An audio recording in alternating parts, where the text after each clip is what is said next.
We're going to be role-playing as Shelben Riley Katte. Let's go ahead and meet our group here. Alright, so here's Shelben, Ifan, Beast, and Losa, and we just talked to Tarquin, who tasked us with getting in to a crypt and stealing, well, borrowing, procuring something for him. Shelben is not too, he's not too, interested in doing this. Ah, you again. Any luck in old lady Surrey's tomb? Okay, so, once again, sound check just on everything, making sure nothing's feeding into the mic, please. Let's get a reminder, because it was last week. I need a reminder. What were you looking for again? Poor thing. Feeling your advancing age, are you? I'm 24. He's 24. I don't mind repeating myself if I must. I'll even use language any simpleton can understand. Thank you, Dumbfish, and welcome to the Jessa Channel, by the way. Tell me how you found me. Did you find me from the Reddit post? Thank you. Okay. I'll even use language any simpleton can understand. Find the tomb where Joanna Surrey is buried. Retrieve the mysterious heirloom that was buried with her. Bring it to me. All right. Tarquin sighs. I hate to sound so condescending, but sometimes it pays to be straightforward. I'm sure you agree. Shelben looks at him with a cocked eyebrow and says, "Yes, I'm sure." So why are you mulling around the outskirts rather than entering the graveyard yourself? You look more than capable of taking on whatever occurs. Ah, it's a quandary, you see. I'm not exactly welcome in the Stone Garden. The servants that tend the graves, well, their master, this Riker fellow, caught me nosing around, so he had them chase me off. Can't say why. I'm as gentle as can be. But such is the way of it. Alas, I am stuck sniffing out herbs and fungi on the periphery. Do enjoy yourself in the crypts, for the both of us. I think he likes being rude too. He's rather rude. Have you petted your kitties today? I have, actually.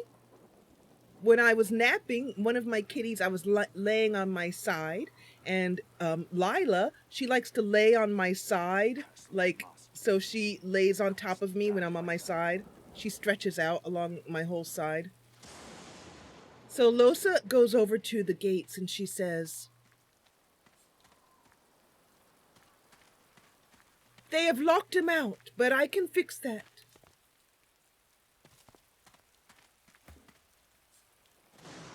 Get Losa to pick that lock, I mean. There we go. And the weather has changed. It's creepy. Oh, let's also turn the, there we go. Get the camera mod going. And so, with some trepidation, Shelben pushes open the doors. Actually, he's going to wait until this guard passes. And he can see that the guard is being followed by some sort of a ghost, which looks exactly like the same guard. As the guard passes, Shelben creaks open the slowly pulls open the gates of the cemetery, and the party creep inside. The guard comes back, seeming to take no notice, as if he doesn't even recognize Shelben, so Shelben says something to him. The creature is mute, save the occasional moan. Nothing comes out of the mask of covering the creature, which looks very much like a plague mask with the beak. It's black. The creature is covered in raindrops, but he seems to take no notice of the rain or even of Shelben. He moans and then continues his silent vigil. Wait a minute, or not. What's going on? Who's fighting whom? Oh, Tarquin. Wait a minute. Tarquin, what are you doing? Well, now I see why Tarquin was locked out. Shelben is unsure of what to do. So he doesn't want everyone in the graveyard to go hostile. So he just, I guess he's going to just ignore this. And I see what you said here. So let me turn that back on.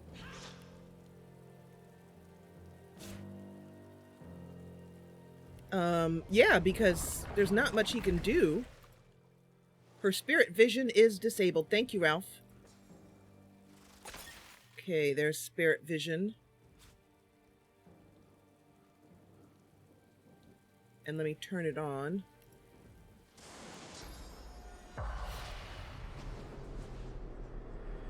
So, disable spirit vision. No, that was still here. So let me have spirit vision here and disable spirit vision there. Okay, that should do it. Okay, her spirit vision is back on. And Ifan says, leave them to it. There's a dog here. Shelben walks up to the dog. Let's zoom in so we can see it a little better. Ah, hate that. I was trying to click on the dog. Hold still, dog. You recognize the dog from the town square in Driftwood. The wounds from his spiked collar are healing well.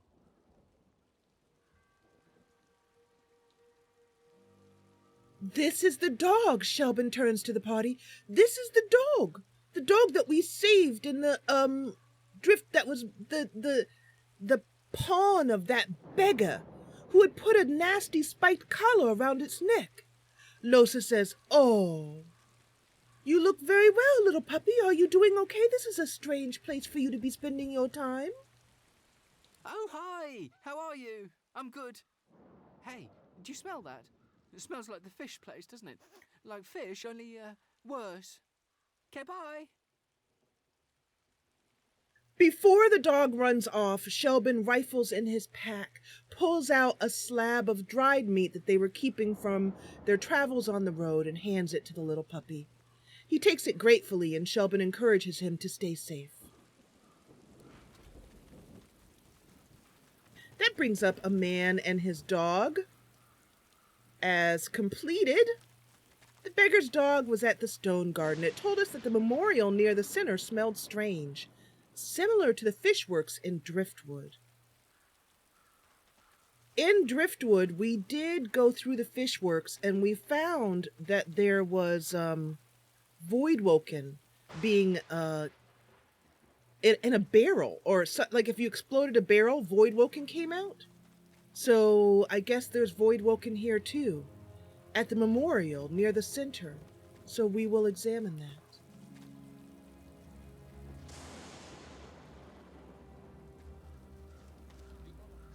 The elements have made it impossible to make out the name upon this grave marker.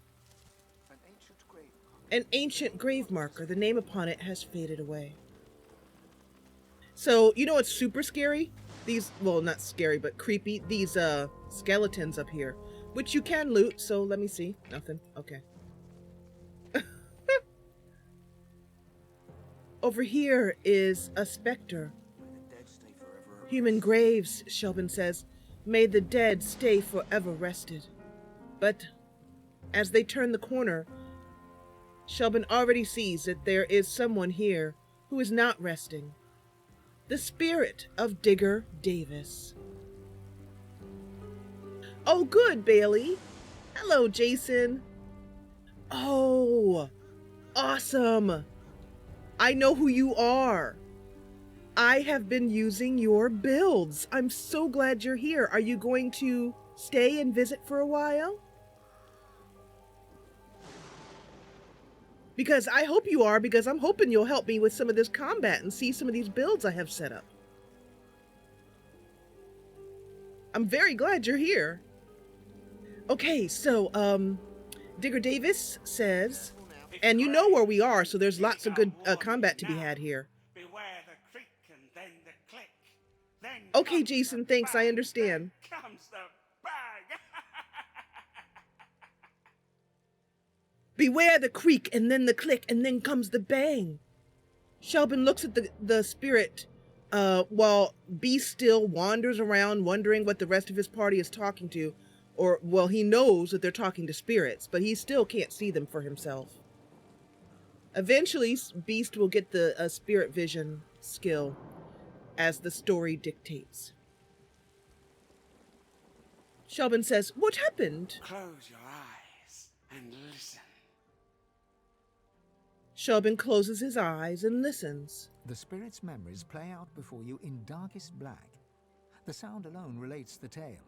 A self-styled archaeologist, some would call you a grave robber, you found the grave of Baron Wilmot Hogg IV.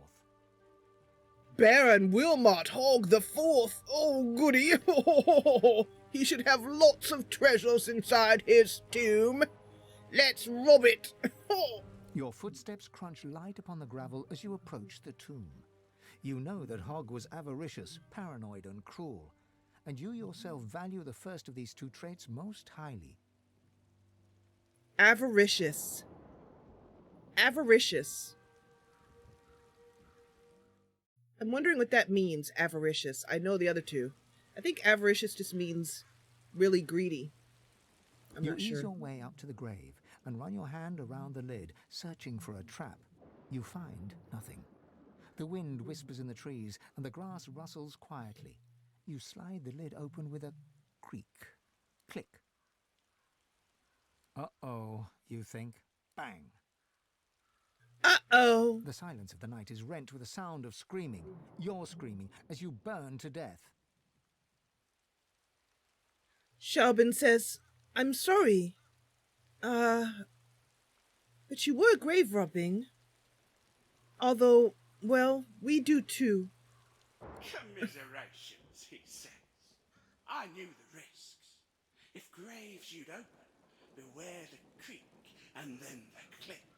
Then comes the bang. Then comes the bang. I have only one regret. I didn't get the loot. I didn't get the loot. First came the creak, and then the click. Then came the bang. Then came the bang. Creak, click, bang. Man. Well, luckily we have an ability to see traps. Well, at least I can see them most of the time. There's one there. This won't hurt you if I take this, disarm this trap. So we're gonna step back a little bit with the rest of the party.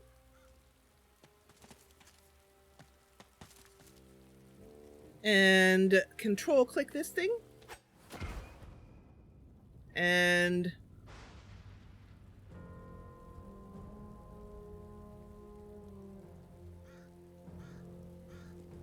look at him, he's holding, oh, I can see. I thought he was holding his little foot up. What's he doing? That's so cute.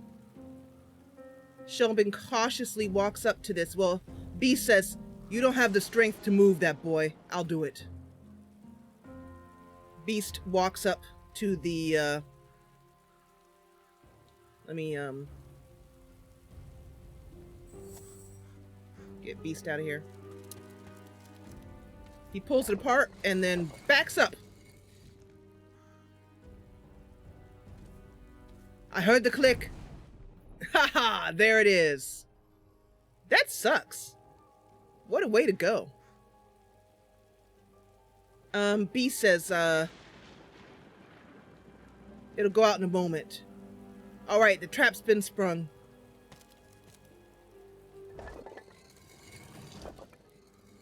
We grab the goodies inside and Beast walks back over to the party.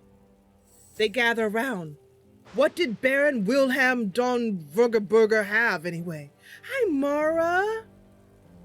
Welcome. Thank you, Mara, for the help you gave me. I haven't had a chance to reply, but I will. And I really appreciate it. It's been awesome. Mara and I are both streamers, and we have helped each other out a lot over the years, which is a wonderful feeling.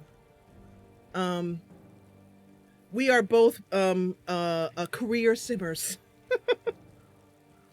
Okay, so I'm gonna tilt this camera here a little bit, and thank you so much, Mara. So let me see, what did we get? Let's go ahead and move the inventory screen over here. We got a bow that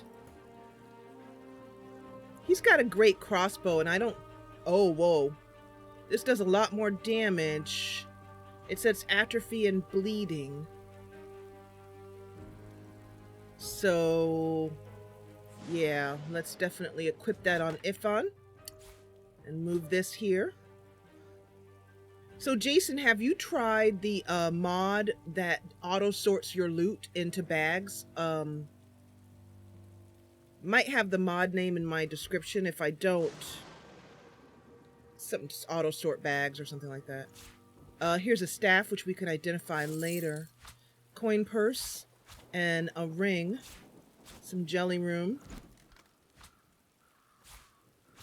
It's kind of, I'm very particular about my inventory and like to keep things very sorted, because sorted, not sordid, because I get overwhelmed when there's too much going on. But this is stuff we've picked up recently that we will sort and sell.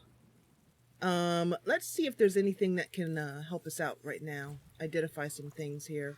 So this is finesse, which would give us plus 47 HP, and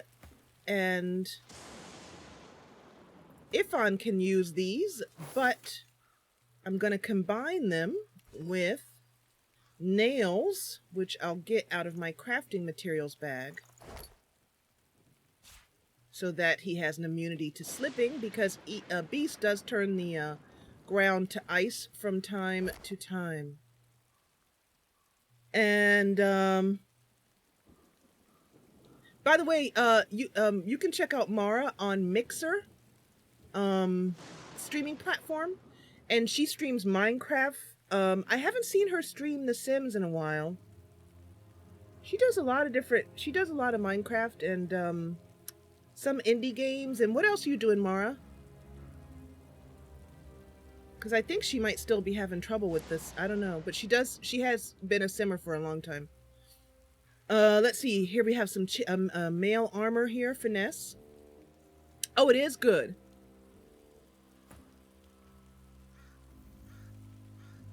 Nope. Let's see here. Not as good for both of these people. Yeah, that's no good. We will sell that. I don't think there's anything else here that I can see off the top of my head. Oh, unidentified helmet. Magical headdress. See, this is a little bit better. Gives us pyrotechnic and hydrosophis, which could be useful. So we will don this helmet. And I think that's it. So let's continue on, see if we can find some combat. I'm anxious to find some interesting combat because I want to show Jason.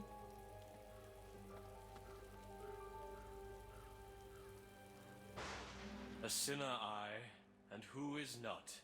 The sinner lies that they sin not. A sinner lies. And yet the boneyard's full of sinners who got their prayers, while I did not. That's awesome. Spirit of a remorseless sinner. So there is nothing else right here. Shelben thinks about his words. Ifan, Shelben, and Losa look at each other. Beast says, "What are you guys looking at? What are you guys looking at?" Frustratedly.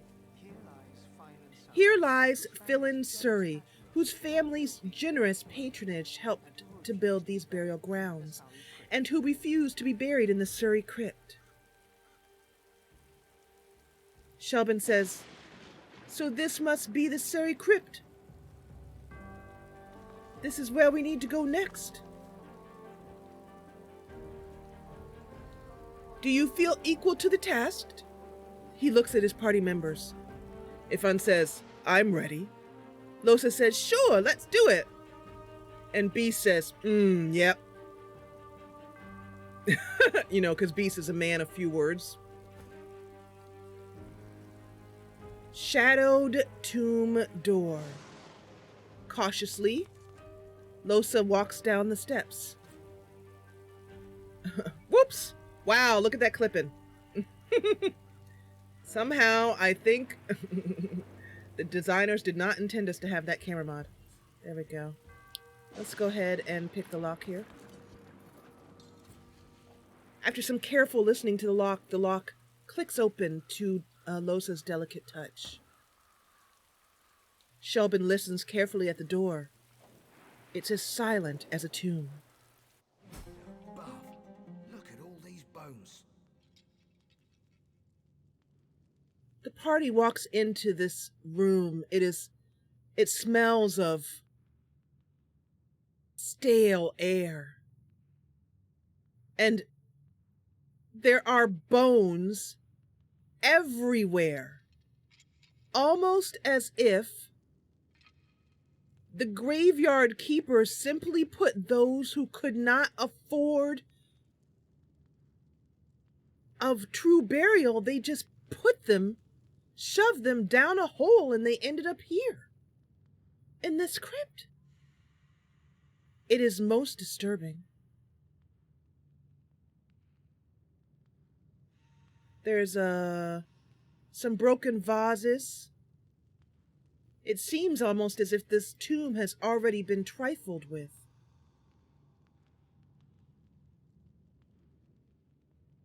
It's a creepy place. And in front of them, they find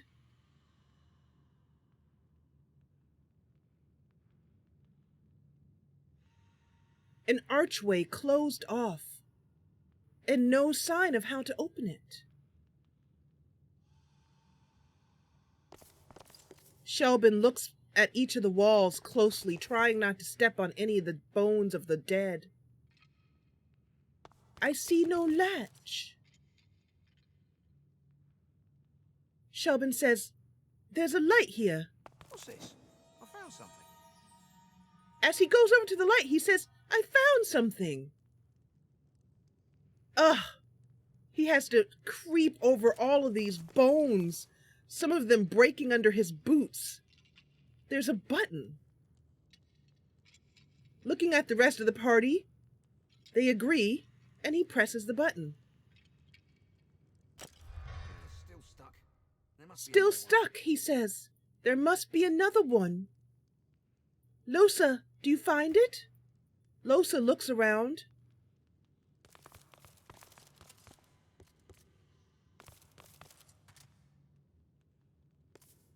I don't see anything. What's this? I found Oh! something. Over here! Losa climbs over before Shelben can stop her and presses the button. And the party hears the sound of the door opening just behind them. Have a wonderful night, Mara. Sleep well. The catacombs of Paris? Yeah, I hope we don't have to dig under the bones either. We walk inside the room. Shelben looks around for a light. Turns on a torch in the corner.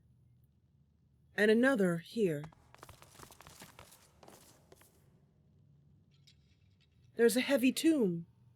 Beast walks over to it, spits on both palms, rubs them together, and shoves. Damn it all, it won't budge. It won't budge, he says. Damn it all, it won't budge. It won't budge. He strains himself, his face turning red. And then Shelben looks at the wall. Wait, Beast, wait! Beast stops shoving and leans against the tomb, wipes his forehead with a scarf. Shelben says, there's some levers over here. Can you not see them, Beast? Beast says, bloody hell, no, I can't. Oh, excuse my language.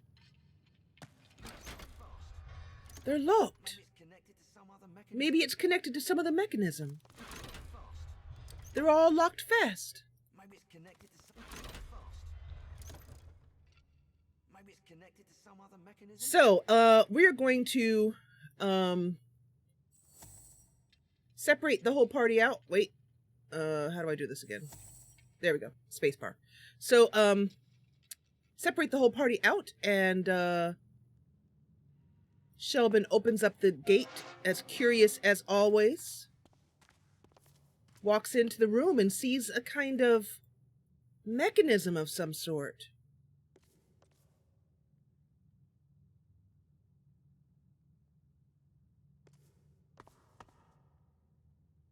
It looks like there's some sort of... He walks over and stands on this. No! The door! Oh, thank goodness. The door closes and locks behind Shelben. Losa calls through the door. Shelben! She shakes the gate. Are you okay? Shelben, are you okay? Shelben says, yeah, I'm fine. Try one of the levers. Maybe it'll work now.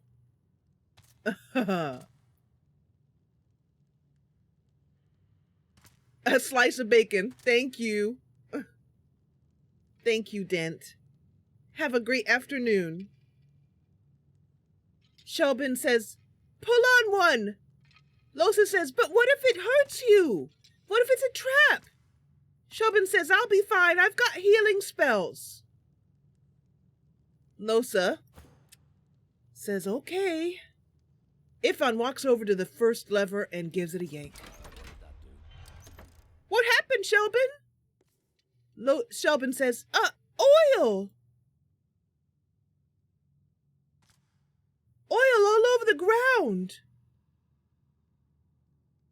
Shelben says, let me put a rain spell out to wash it away.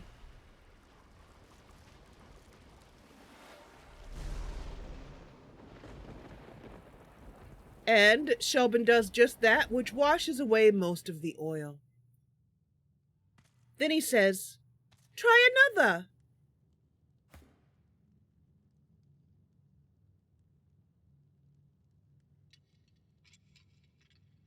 So, Crafter, how are you doing today? Ifan pulls the second lever. What did that do? Oh no! Poison! I've got magic armor. It's okay. I'll wash it away with more rain.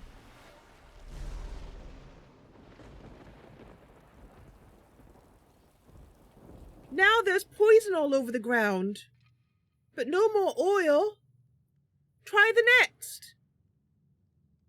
Ifan walks over and says, right you are. He pulls the last lever. Oh! Shelben! Shelben stands there in the middle of a lake of fire. It's okay, Losa, it's okay. I've got armor. Shelben, casts up his, shields. It's okay, it's all around me, but it doesn't hurt. Bless it, Shelben. So, Shelben casts a bless spell on the necrophire, turning it into regular fire. And then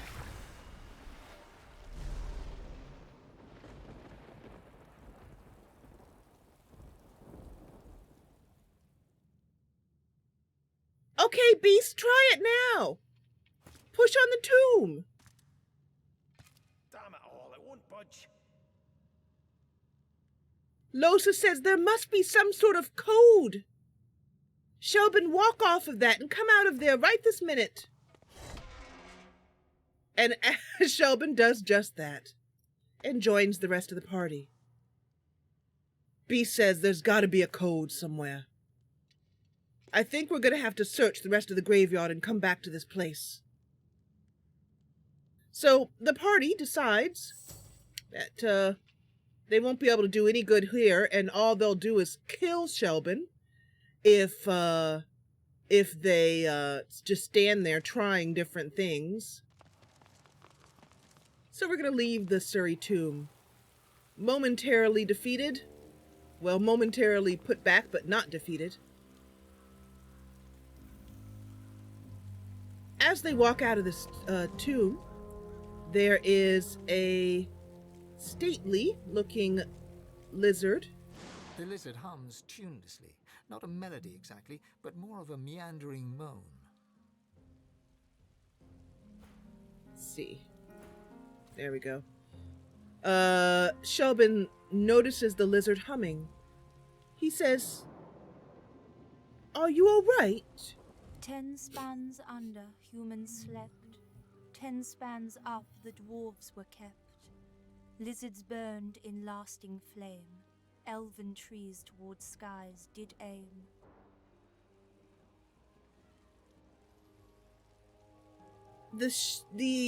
Besides sort of humming and looking somewhat vague, she seems perfectly in good health. Shelben says, I'm Shelben. And these are my companions. This is Beast and Losa and Ifan. Who are you? Keeping watch, tending graves. Are you all right? She flinches as you move closer.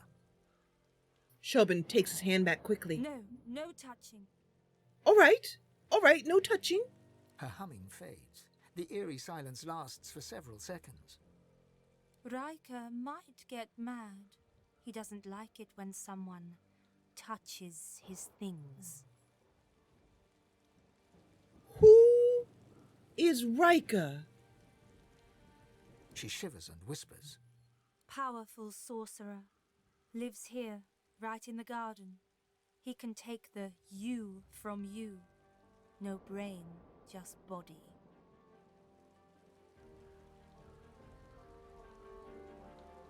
Losa says, like one of those, husks after the source is taken out of them.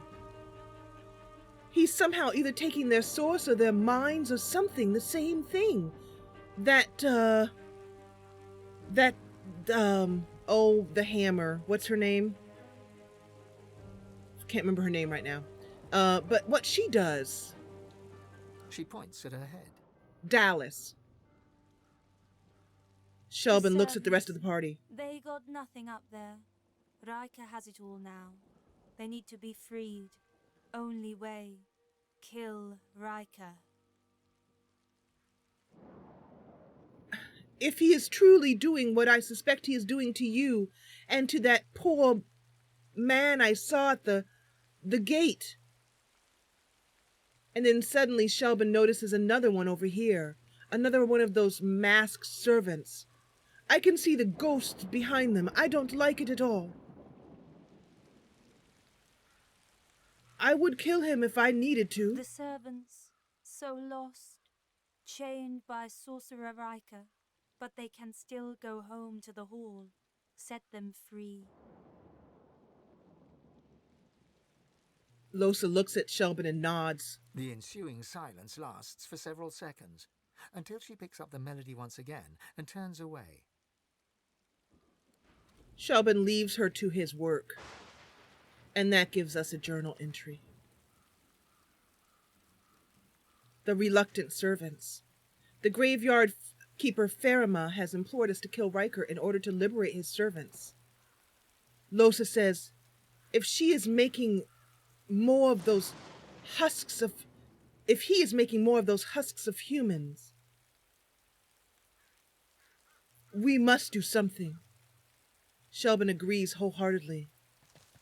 They walk over to this other creature. Another one of the graveyard keepers. He is cleaning the graves. Masked, quiet, creepy. Shelben tries hard to ignore him. There's a spirit sitting on a bench. The party walks up. The spirit of Zemski. Come on, mistress. Hear me. Heed me. You've always had a glint in your eye for old Zimski. Don't abandon me now. Oh, Crafter, I'm doing very well. I'm no longer sick. Although my girlfriend you just saw kiss me, she told me she was sick, so I'll probably get sick again. It was worth it, though. Zimski mutters to himself as he traces sigils in the dirt. He spies you, and a shrewd look brightens his eyes.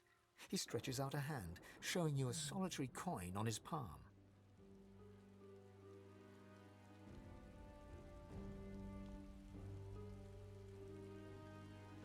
Heads or tails?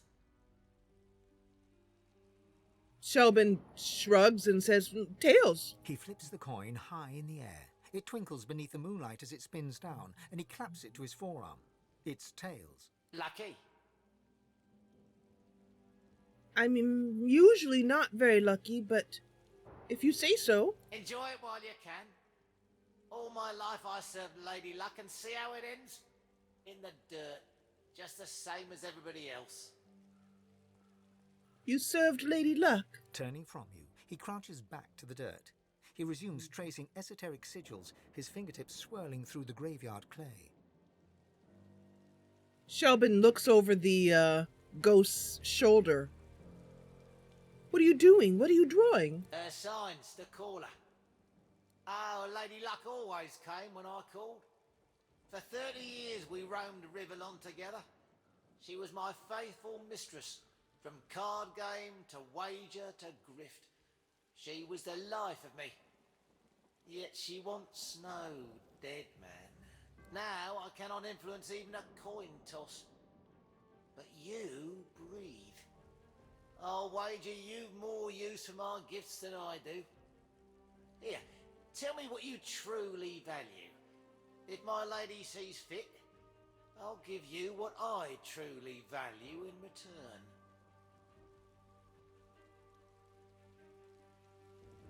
Shelben's eyes flick over to Losa.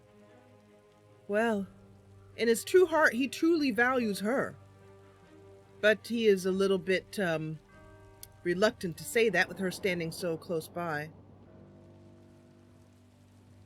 This is true. He values knowledge secondarily.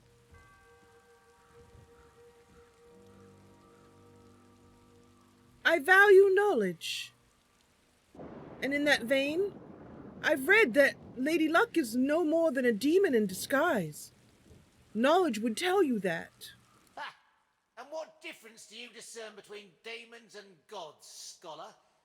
In this world ruled by the divine order, could things be any worse if so-called demons were in charge? I think things would be a lot worse if demons were in charge. The Magisters might be awful, and they think themselves in charge, but they're not demons. He smiles a foxy smile as he stabs claw-like fingers at your chest.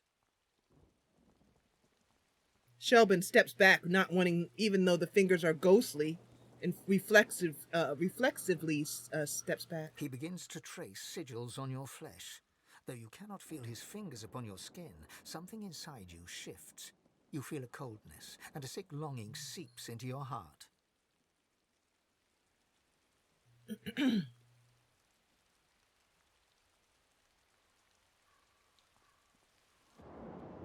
Curiosity overcoming him as always, he stands firm and allows Zimski to continue tracing sigils on him. He croons incantations as he works, and his voice is like the throwing of 1,000 dice inside your brain. Your body is suddenly filled with lust for coin and craving for more. Ah, that's the avariciousness. Ah, now you feel her touch. Now Lady Luck sings in your blood as she once did in mine. And now I feel nothing. What just happened?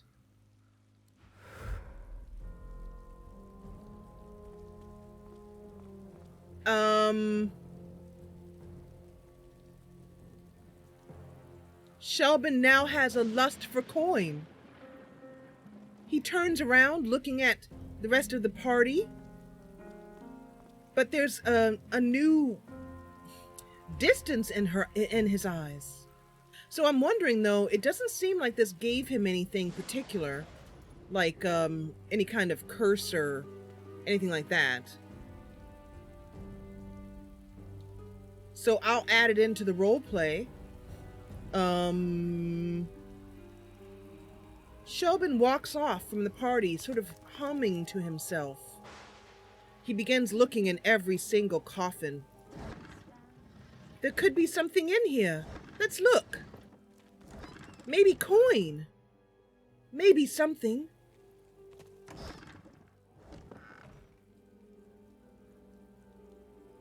Let's look over the rest of the... Oh, over here is a house. Okay, well, before we go in that house, let's make sure we've looked at every part of this place. It's a very big place. Oh, over here.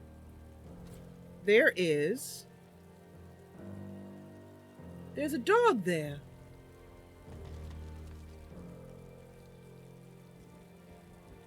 A hound stands in front of the party, barking at the dog growls and bares its teeth at you in a wide, unsettling grin.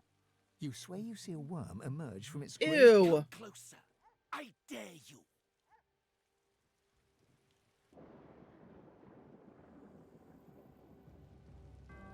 Slowly, Shelben walks closer. He sniffs, he snarls. I am death. There's no defying me. Shelben notes his yellow eyes. He looks at the beast. He says, "You command the dead." "This is no ordinary hound," he turns to the rest of the party.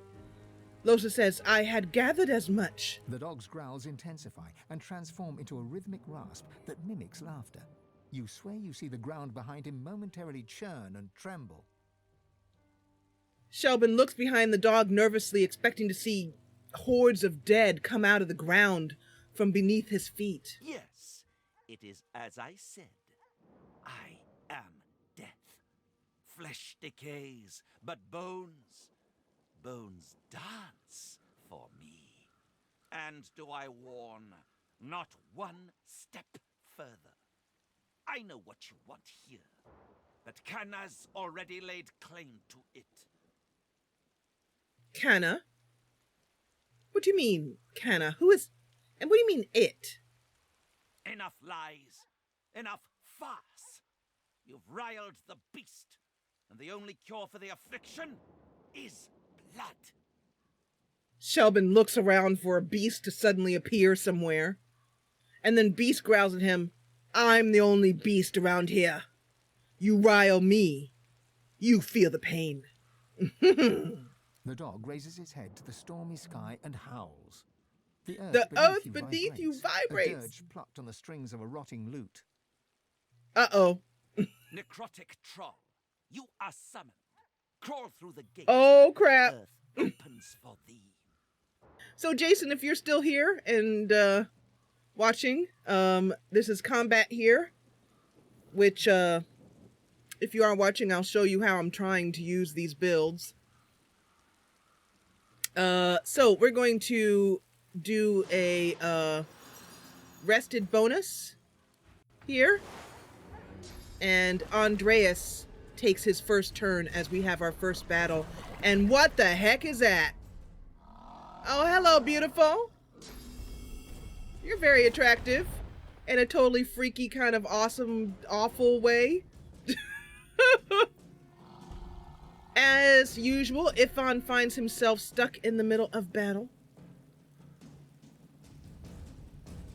Alright, so Ifan is a magic archer.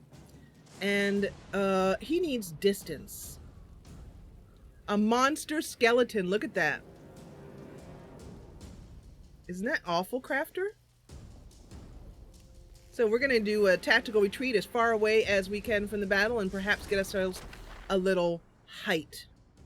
Ifan, first thing we want to do is check and see what this thing is weak to. His resistance is. He's weak to fire. So we've got a lot of fire that we could spread on this guy. The first thing we can do is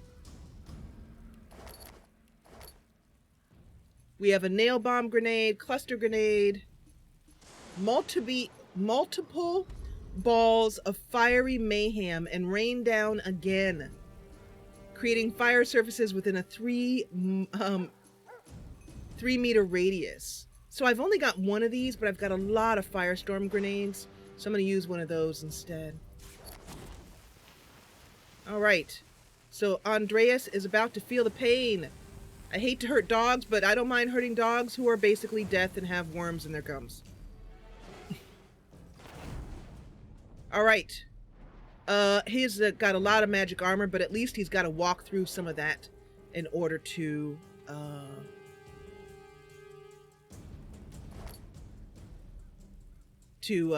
advance. And then let's go ahead and do a fire arrow on him as well. Do some more damage. And I want to make sure, before I do this, let me check the, I know, it's so big. What would you know what I would do if something like that walked up behind me? I'd probably have an accident. So this is very weak to air, so I can shock it. Oh, it's got a name. Keldalon the Bone Crusher. Yeah, okay. Yeah, that's my excuse for killing this poor dog crafter. Mothering, how are you doing? By the way, how's your babies? How are your 2 baby boys? Okay, so we want to use just 2 more action points so he can stealth.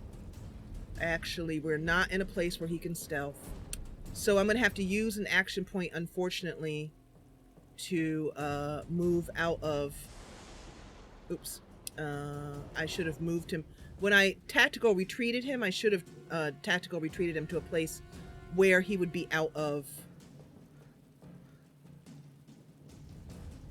harm's way. We're going to move him here, which means we only have 2 action points. We could cast First Aid, but no one really needs it. Elemental Arrowheads or Chameleon Cloak. Looks like,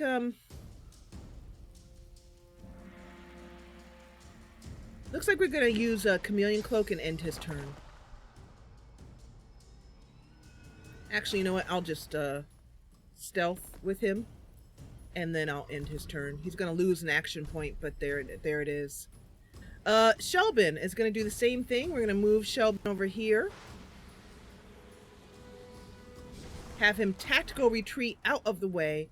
And then we're going to call for assistance as he is a summoner.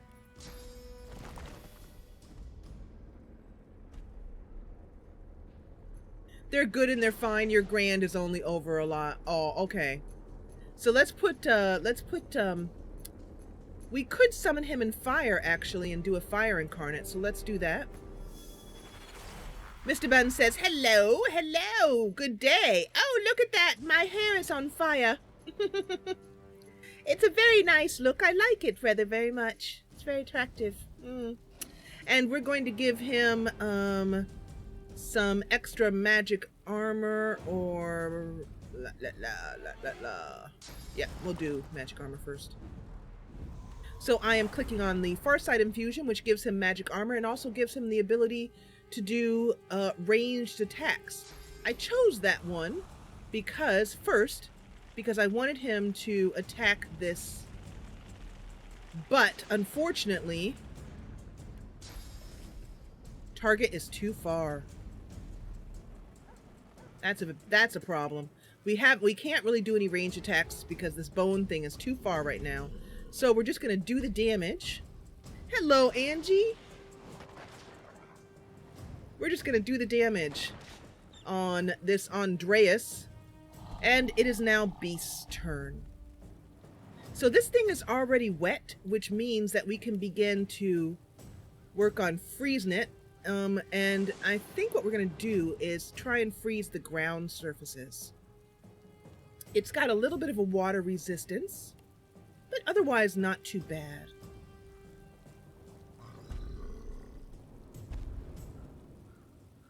No, it didn't. And I like that. That's one of the reasons because I actually have a vision of Mr. Bun's true self in the other realm, wherever he is. I see him as like a little sprite gnome sprite-like creature, and in my imagination he lives in a tree that is very nicely decorated and has some beautiful cross stitch and lovely knitted blankets and a beautifully appointed kitchen.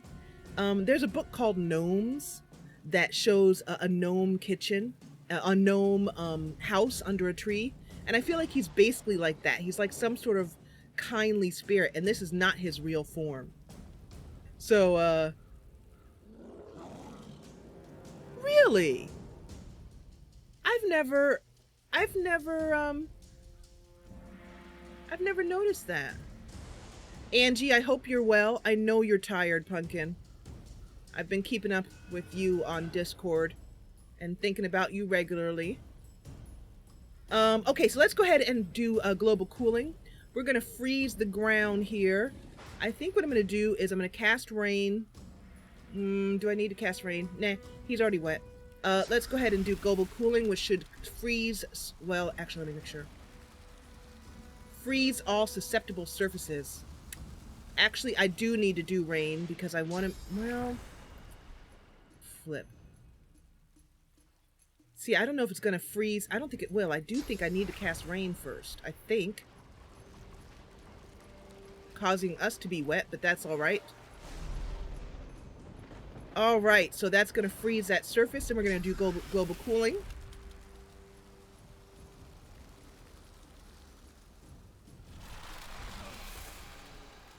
All right, and then the purpose of doing that was to make him possibly slip when walking on it.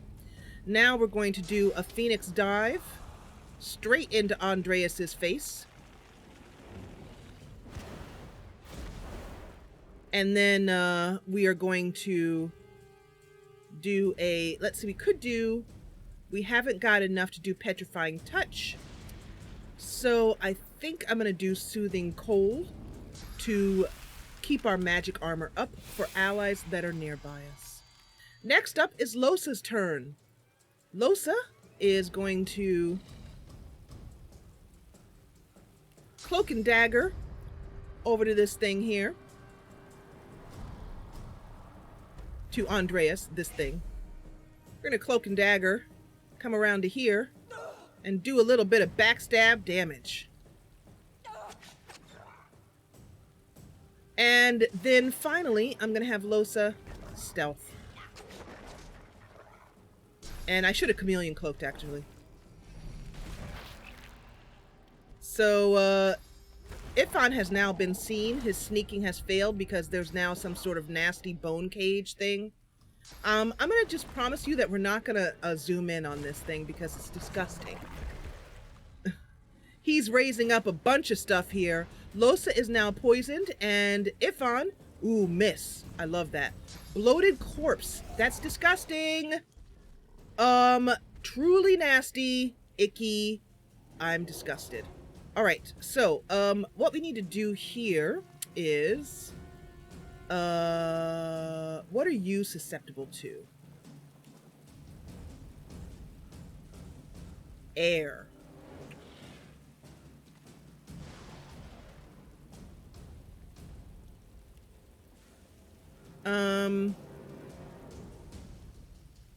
This thing didn't move.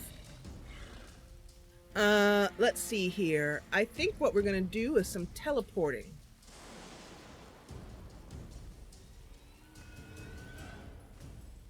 Let's... Long Buried Bowman. How far away can I teleport this guy? He'll just shoot us from there. I think the best place to put this guy is right in the middle of this. Right here. Because he'll take a little damage by dropping into Andreas. And if he tries to move, which he'll have to move, he will take attack of opportunities from 3 of our combatants. So I'm going to drop him right down in the middle here. Yep. We take some reflected damage from him, but nothing to really right home about.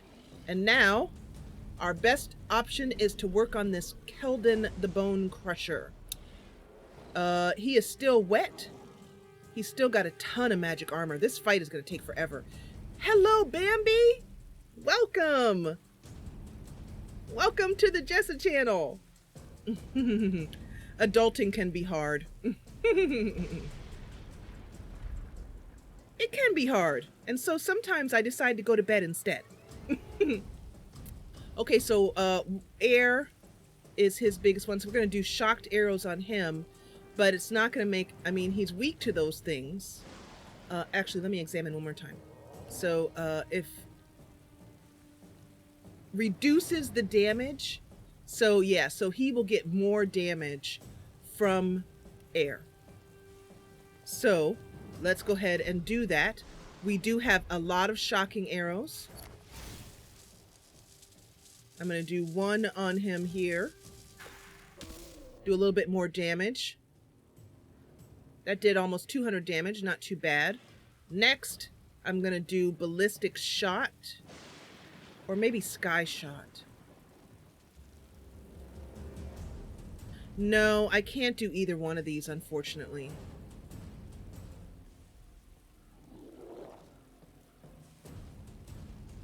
However, I could... No.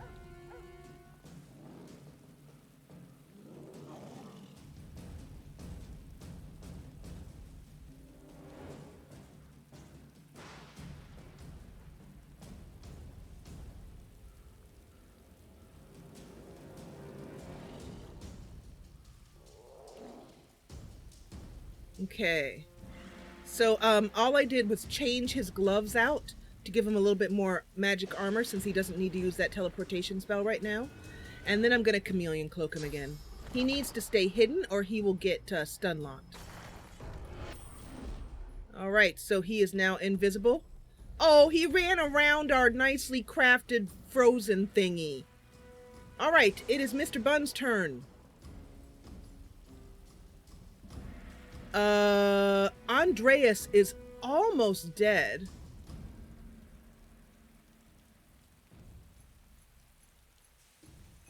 But this one's in front of us, so I think we'll just go ahead and take his armor down. Okay, so that gives, that's Shelben's turn now. Let's go ahead and do a power infusion to give Mr. Buns some much needed physical armor. And then we will do a shadow infusion to give him some more. No, not on him, you. And then shadow infusion on Mr. Buns. And then we are going to... Losa is injured. She's got acid on her. We need to take care of that. And give her some... Let's go ahead and do a soulmate with Losa.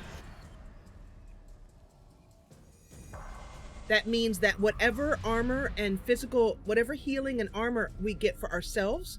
We will also give to Losa. I'm going to do shields up on Losa. Well, shields up for ourselves. And Losa will get that benefit as well, too. You can see that down here. Hello, Bene.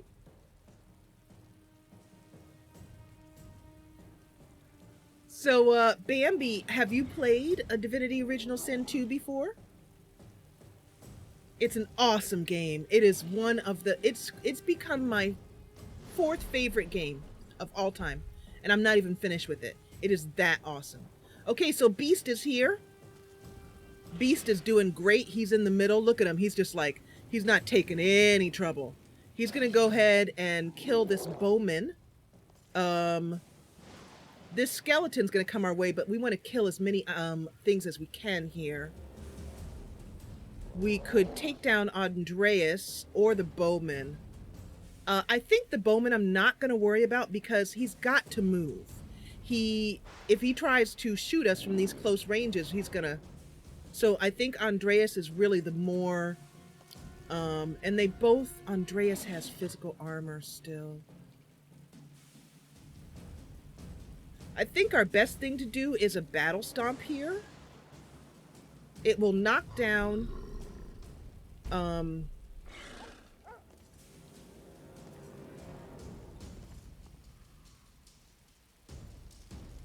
Okay, so what I'm going to do is I'm going to first do a shield bash on this bowman. Shield throw, which is going to hit the bowman and Andreas. There. All right, so that executed the bowman outright. That's perfect. So that gave us 2 more action points.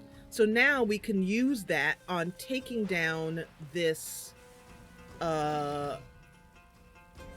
Andreas. So I'm going to do 1 hit on Andreas. And that means he is now ripe for a battering ram. Now that he is knocked down, he is out of the fight. That's so much better. Losa is going to come around here, just behind him, and do a backstab critical on him. And by taking care of Andreas, the bone thing disappeared because it's a summons. So we were, that was very good.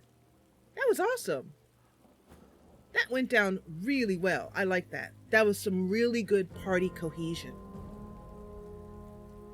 Bene, you're so sweet. You're such a cutie pie. So I'm gonna have some juice here. Yummy.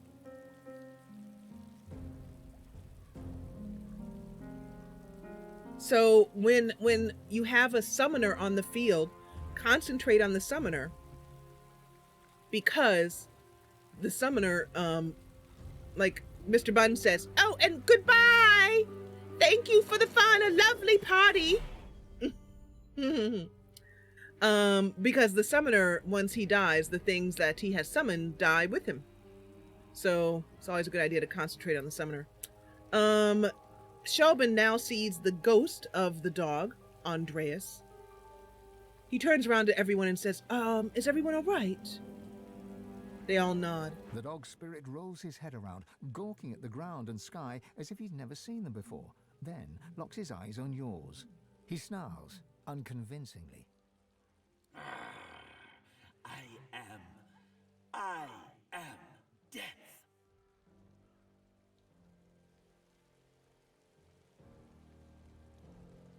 Now that you're death, Shelben says, with his arms crossed, looking at the ghost.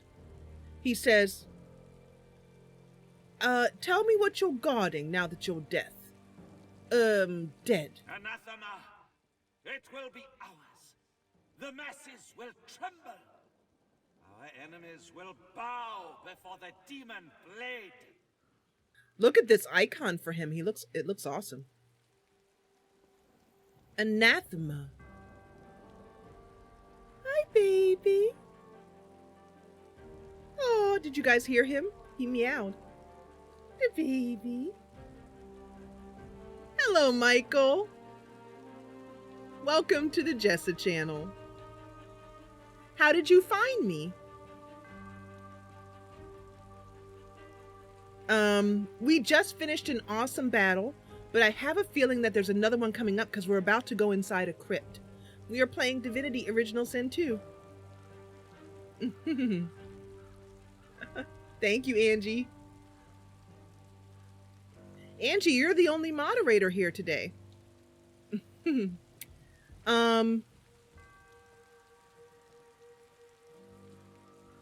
Shelben looks at the rest of the party and says, Anathema. Haha. Look at Angie working it. Look at her working it. You go, girl. I swear I have such a stellar mod team. I have a really, really good mod team. There are 5 people on my mod team. Okay, so, let's see. You had a lot of talent for a dog. Yes, the masses tremble at the necrohound's might. We will retrieve Anathema. Our enemies will bow before the demon blade. Well, I don't think your enemies will be bowing before anything, especially not you, as you're dead now. But I want to know what this anathema is. He moves to lick his haunches and seems taken aback by his own translucence.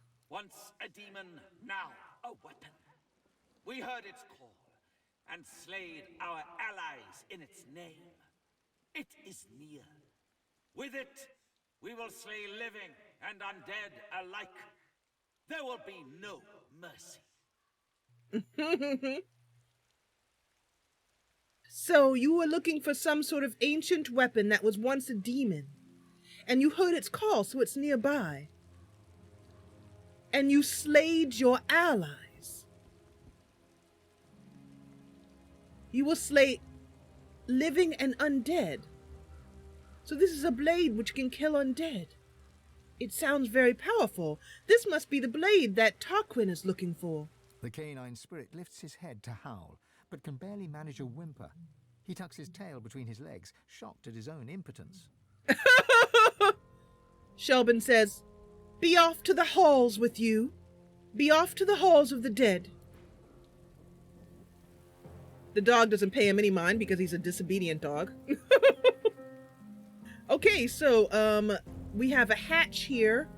Let's first see if there's any goodies. Shelben's eyes glitter as he thinks of gold. He sees some gold under a skeleton. He picks it up and he says, "Gold, gold, gold." Lohse says, "Are you okay, Shelben?" Shelben says, yeah, I'm fine. Why do you ask?" Lohse says, nothing.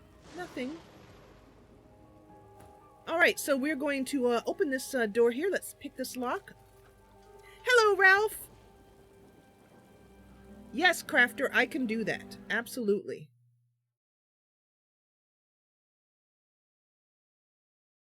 Usually I like to go right about there, but somebody was telling me it was too loud. It's hard to tell. Some people think it's too loud. Some people think it's too quiet. How about that? Okay, so Angie, just to catch you up, we are in a graveyard. We are looking for an ancient weapon. We are also looking for the code to to open a tomb. And so we're searching over for that. There's also a big house, and we're basically doing, your basic grave robbing, but we are exploring the huge cemetery. Yeah. Okay, so with the creak, the crypt door opens. And we're going to head down into its depths with our party. And I'm going to take this moment to quick save real quick here. Very important.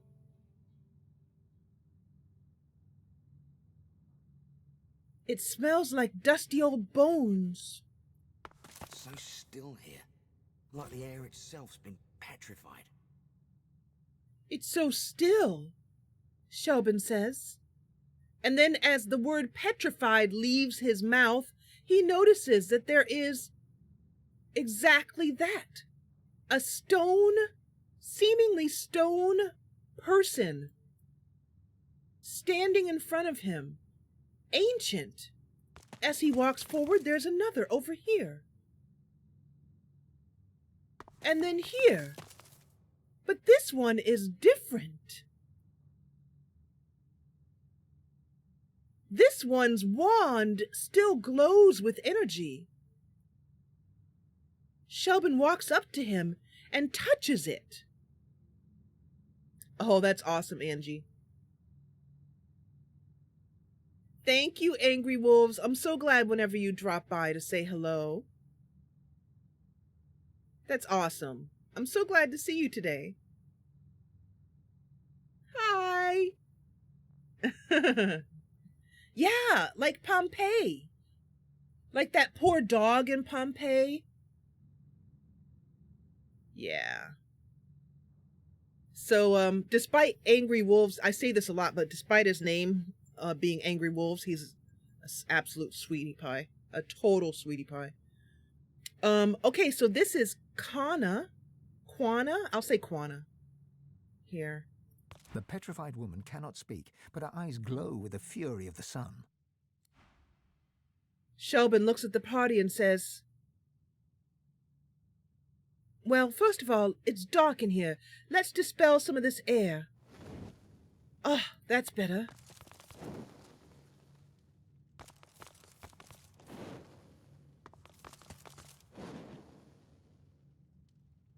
With the braziers on, the room suddenly feels less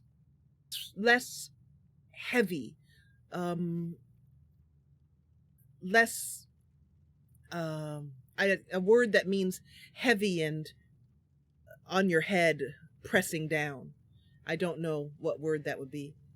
So, but it was an actual person. But I think with magic we can unpetrify her. So, what do we have that can remove petrified?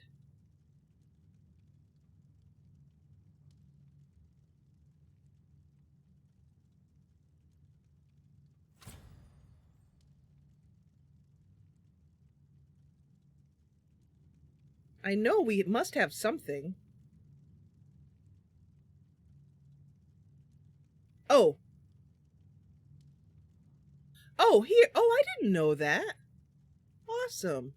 So, this soulmate, will remove, petrified. So we have that, which, is awesome. I just learned something new. Does Beast have anything, though? Soothing cold. Ah, here we go. Armor of Frost will remove petrified. Because I don't think that Shelben wants to become a soulmate connection to this person.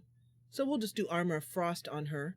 Beast raises his hands, ready to cast the spell. And... well, isn't this rich? Cursed by a coffin and rescued by a dwarfling. The indignity. Beast says, be glad you were rescued at all, girl. She huffs in annoyance and rolls her eyes. Oh, all this trouble, and for nothing. Never figured I'd need frost armor. Pompeii was a beautiful city. Amazing.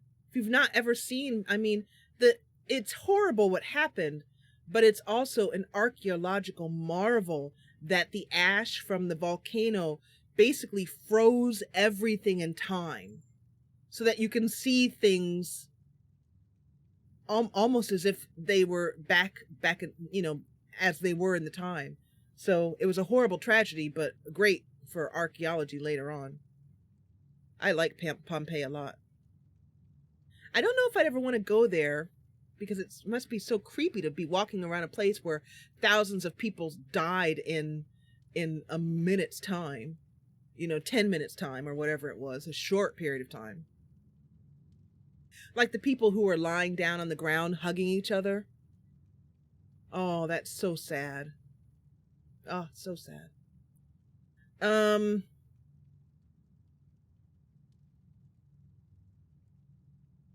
So you can't even manage a decent thank you? Oh, but do forgive me. Allow me to bow in gratitude.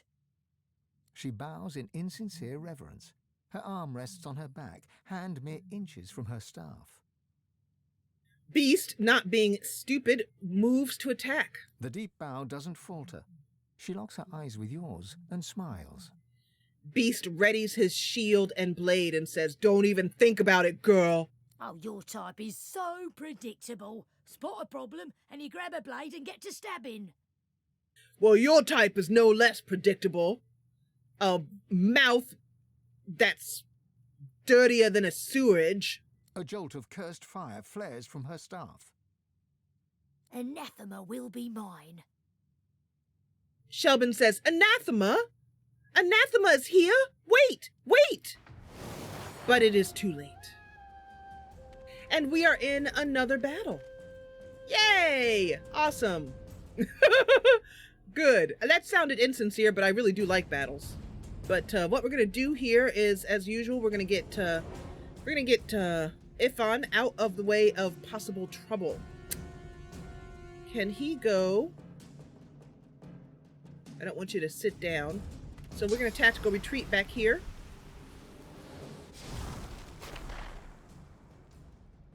And then we're going to enrage, I think. Yep. We're going to enrage. We're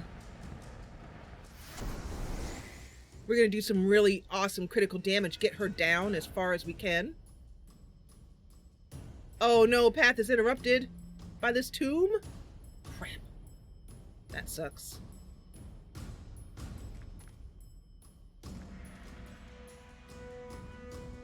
Can I, like... Nope. Okay. That sucks. So I'm gonna have to waste an action point, which blows. To get close enough to her. But that means I can use a sky shot. No, I really can't. I know it's too bad, but Ifan has to... He really has to... But you know what I can do? I can put on the teleport gloves, which will give us teleportation in the next turn, and then stealth. Which, of course, she turns around and ruins his stealth in the first turn. Alright, that's a problem. Some sort of fire thingy. Dusty bones. Uh-oh. Oh, yeah? Oh, yeah? Oh, look, it's like doing some sort of monk turn. Did you see that? It did like a kind of a kick and a twirl number. So it would be ideal if we could get these guys all down here because we'd have height advantage. Poison wave. Oh, perfect. That's just perfect. No attack of opportunities though. What I'm saying is if you're going to get an attack of opportunity, it will show you on the circle, the red circle of the combatant of the enemy. So,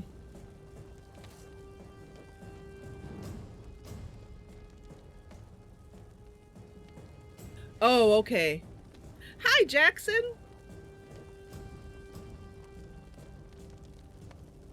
Oh, it's not a sad feeling. Oh, okay, good. When you go to Pompeii. Okay. Hello, Joe. Welcome. Joe's here, guys, so we can get the party started.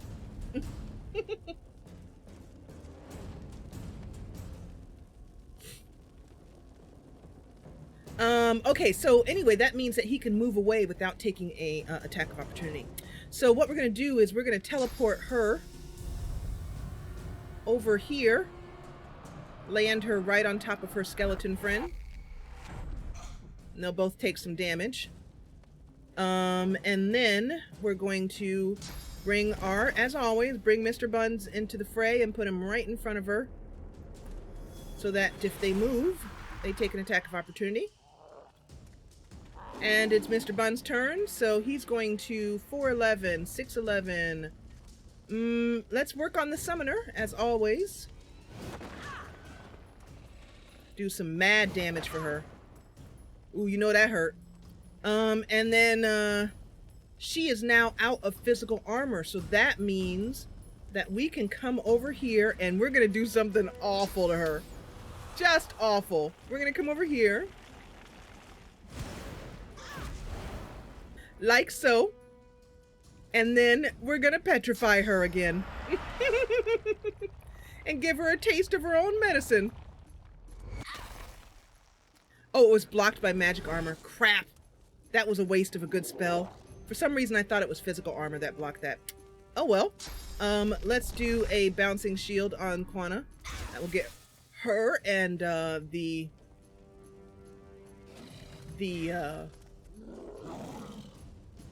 skeleton summons at the same time. It is now Losa's turn, and Losa's like, I don't think so. I don't think so. Let's raise up a little bit so we're not stuck in the walls here. We're gonna go on this fiery protector if we can. If we can go right back here, we should be in backstab range. Yep. And I'm gonna adrenaline so we can get as much damage on this dude as possible.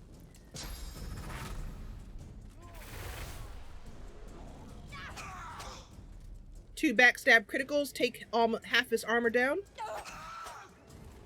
And she missed on the other one, but that's all right. And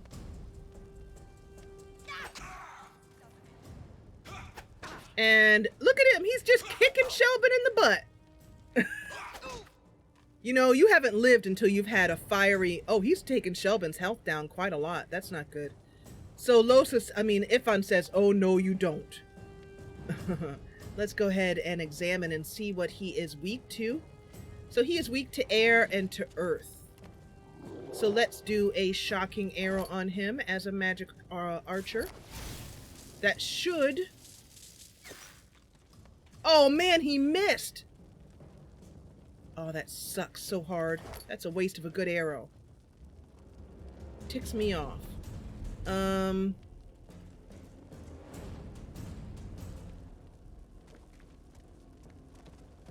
No, that's really all I can do is shocking arrow. He missed both of those? Dude! What kind of dodging do you have?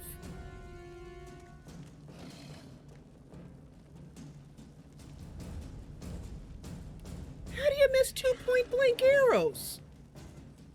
Alright, well, you know what? Now you ticked me off. So let's do a ricochet, actually, so we can get both of these guys at the same time. They both missed? What's up with that? Attack of opportunities. 2 of them. I love them. I love a good attack of opportunity. And there's another summon. So, Shelben says, stay on the woman! She's summoning them! Kill her! Fiery Protector is up. I cannot believe we just missed 3 hits. I don't know why that is. And look at him just slapping beast for all he's worth. Obedient Protector does dominate mind on Lohse. Oh no, Lohse is charmed. Oh, that's bad. That's bad.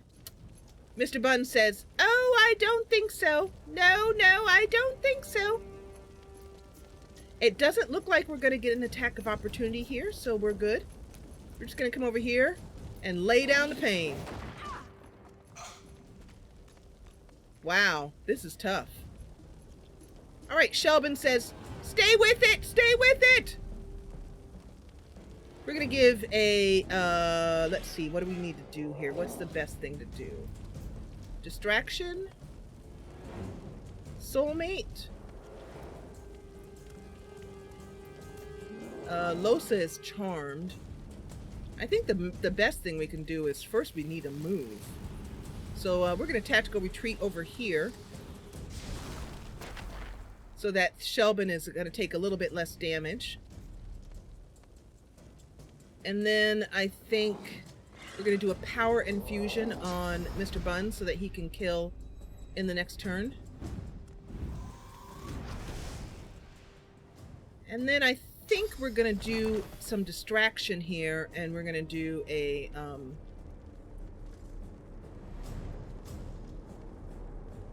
summons. Let me see here. We could do Rallying Cry. I think we might want to buff ourselves up. Shelben's pretty injured.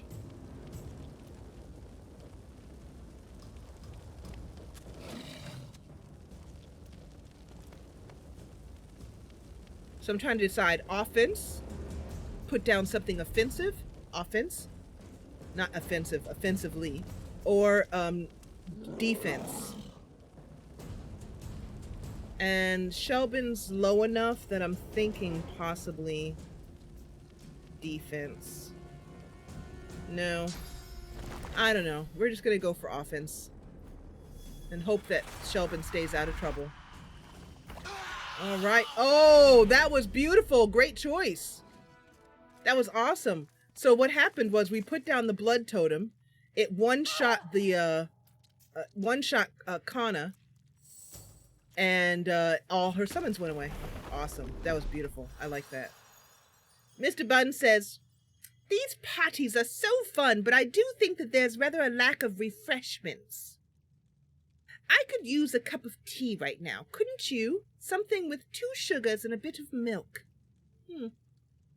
Perhaps I'll go home and get some.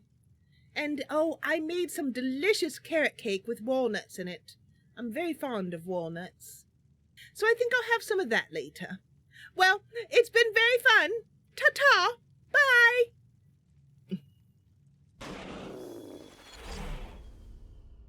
Shelben says, thanks, Mr. Buns. So Mr. Buns was... Oh, you've never seen Mr. Buns? Oh, goodness. Clear mind on Losa. I'm sorry, Ralph, I missed that. Oh, it would have gotten rid of her charmed. I'll remember that next time. Thank you. Right here. Yep, charmed. Awesome. Mr. Buns is awesome. So basically, and if you guys remember, in the first, the very first thing that I put out, I did a trailer for this series, and it explained the beginnings of Shelben, that he was in the library keep. But Mr. Buns is more than just an incarnate, and I've been saving that for months, and it's still not time to really reveal who he is, but we will at the end of the Let's Play. Mr. Buns is more than who he seems to be. But anyway, here's Kana. The spirit's lip curls upwards. She opens her mouth as if to speak, but her words fade in the tomb's chill. Shelben looks deep into the spirit's eyes. I want to know your purpose. You were here for anathema, were you? The longer you gaze, the more your inner source churns. You are drawn into her, her mind, her body, her past. They are no longer hers, but yours. Yep, his stuffed bunny. You sit at a fire. At your left lies a black dog basking in the warmth. Others huddle behind you. A young elf, a grizzled dwarf, and a skeleton, an undead. You hold a parchment up to the light and point at it. It is there that anathema can be found. Suddenly, that kind of desire for coin that the ghost infused into Shelben by drawing the symbols on his skin earlier in today's episode come forth, and Shelben says, anathema, treasure, where is it? He retains his focus on these unfamiliar memories. The sky is dark, and the roaring fire is now a sad flicker. The others lie around it in a circle, but you hear no snores. Their chests neither rise nor fall.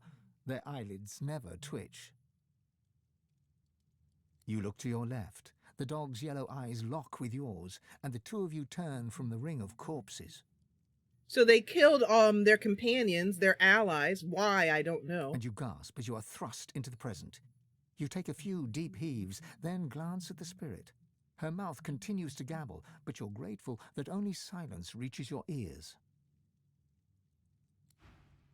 Shelben looks down at the woman in disgust. A murderer. A betrayer. I'm glad she's dead. So that gives us a ripped page. The page looks to have been ripped out of a larger tome. Shelben reads it. It's talking about anathema, he says. And Johanna Surrey. So anathema was some sort of family heirloom of the Surreys. The tomb that we were in earlier. His finger travels along the page as he reads. He says her mind was lost. She was mad, but she would count 2, 1, 3. 2, 1, 3. It's the code.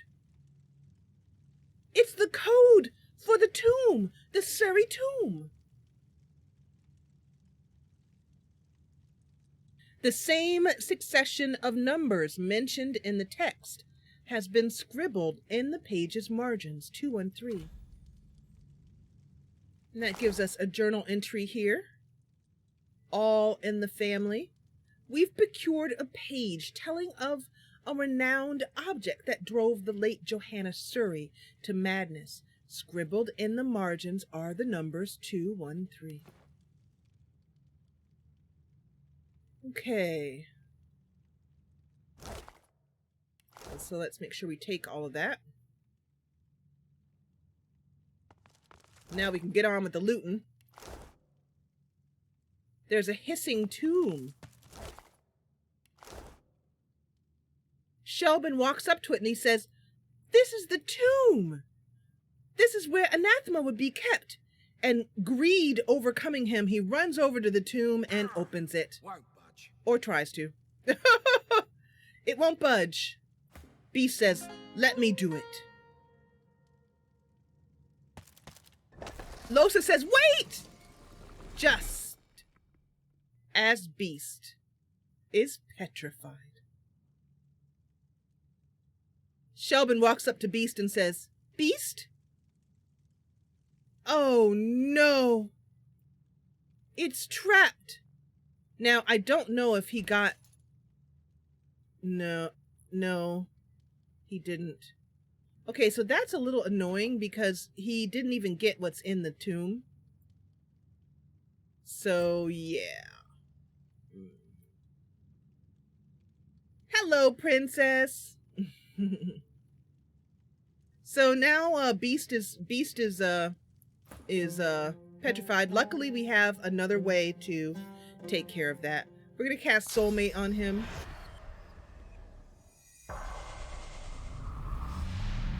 Beast goes, "What happened? What happened?" Shelben says, "You were petrified." Beast says, "Huh, I didn't feel nothing." Shelben says, "Well, the tomb is trapped, so I don't know how we're going to possibly get into it." Beast says, "Well, as long as you can unpetrify me, I can grab it really quick." Shelben says, "You would do that?" Beast says, "Well, I've learned. I can tell you, petrifying doesn't hurt. I don't remember anything. I was standing here, and then I was standing here. It's all right." So we're going to try this again, and I'm going to see if I can grab everything real fast. Nope, not you, Shelben. Beast. Okay, let's see if I got it. Did I get it? And Beast is petrified again. Nope. That's annoying. So I have to kind of click on that really fast. All right, let's unpetrify Beast again.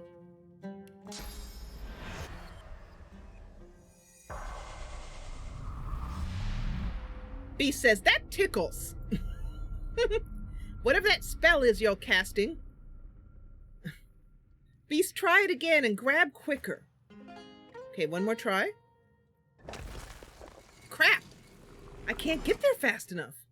What's the take all key? Controls.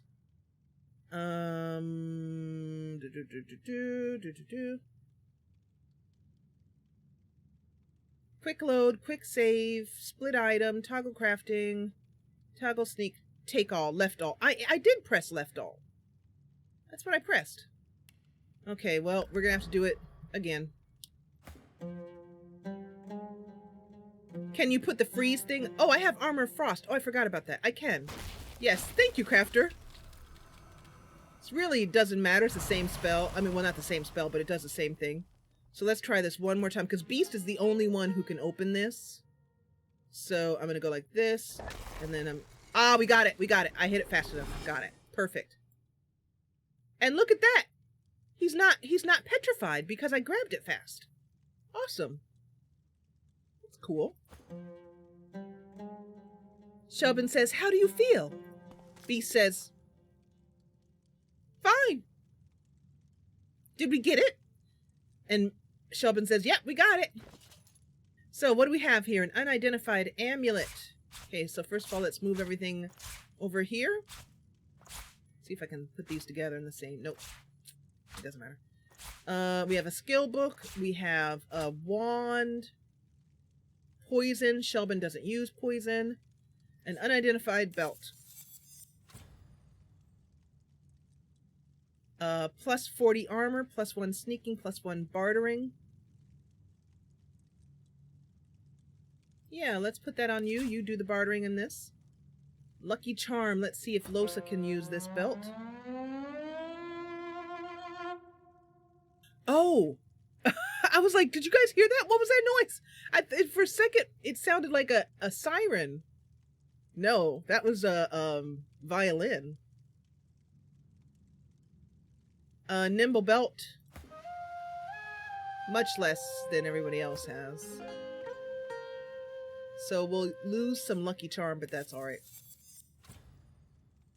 This is plus 1 constitution, necromancer, telekinesis, and bartering. I think we're going to want to put that on Shelben too. What are you wearing right now? Yeah. Equip. And we are going to sell that. This is the Shadowed Tomb key. I believe that's the key to the Surrey reactive armor. Geomancer. I don't think we'll be using that either. No one here uses earth magic in this team. And then these trousers are intelligence. Yeah. Okay. So, let's see if there's anything else we can find here. Let's see if any of these other petrified people are still alive. I don't think so. The figure is a simple stone statue, but it bears no chisel marks, no uneven surfaces, no signs of polishing. This is a petrification victim. Magic shell. Thank you. Sometimes, you know, I do have the chat right here and I try and keep up on it, but sometimes when I'm concentrating on the game, I miss stuff. You guys know how it goes. For some of you who have maybe even tried live simming, you know how it goes. Or live streaming, I mean. I think the figure is a simple stone statue, but it bears... It's a petrification victim. Well, I don't really see any point. Oh, there's a backpack over here. And a rusty amulet. Not sure if that's any good for anything. Oh, 3 magic armor. So that was probably this petrified pillager's backpack that he was going to carry all his loot away in. That sucks.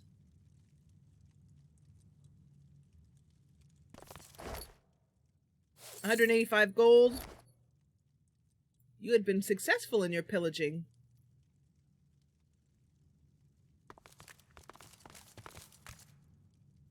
And another one over here. We'll leave the... Well, but Shelben says they might still be alive. So let's do magic frost on them. Even the petrified aren't immune to the ravages of time, it seems. Nope, they're all dust. We can do soulmate on him. All dust. Let's see if this one's alive. They might still be alive, you never know.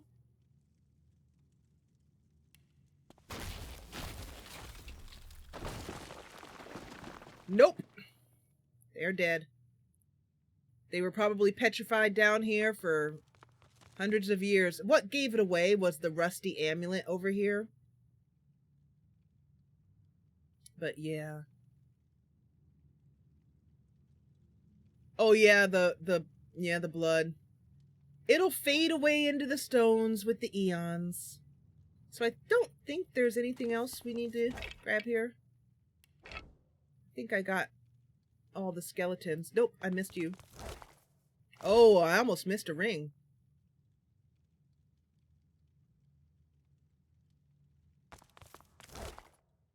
Ooh, and a high-quality tormented soul, which is good for crafting. I know it sounds horrible, but it's true. It's good for crafting.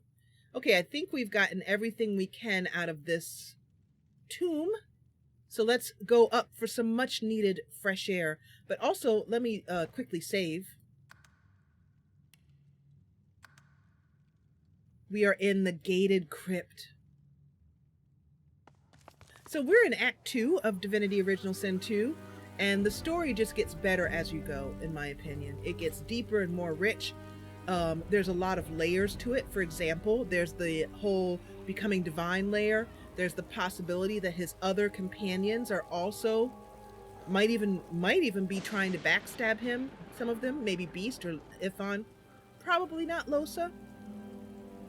But each of the companions, Shelben's god Ralik has told him that each of his companions may also have been picked out for their, well, the only one would be Beast, actually, but picked out for their gods to be divine. We know it's not Ifan or Losa because they're also human, and Ralik has only picked one champion. He's the god of humans. But Beast is a dwarf, so his god may have been chosen him to be divine, and maybe Beast is working behind the scenes to backstab us. And we don't know. We won't know if that is all, you know. Shelben refuses to believe it. He's becoming less naive, but he is definitely not less trusting of his companions. It just would not have occurred to him that Beast would do that to him. At least not maybe in his darkest, quietest thoughts. So now we're going to do some grave robbing. And actually, I think, yeah, we don't even need to open these up. Although I wonder if that gives her experience for her to unlock these. Nice. Lucky charm. Does that give her experience to unlock those? I don't know.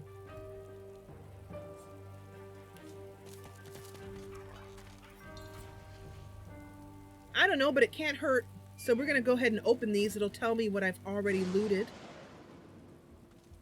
And we're just going to do a beeline around the graveyard, looting everything, and then we will move on to the next part of the story.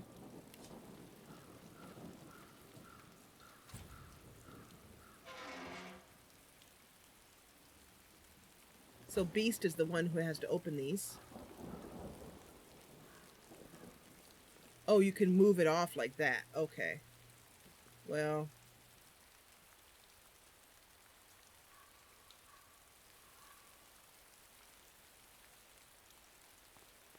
Grave Robin.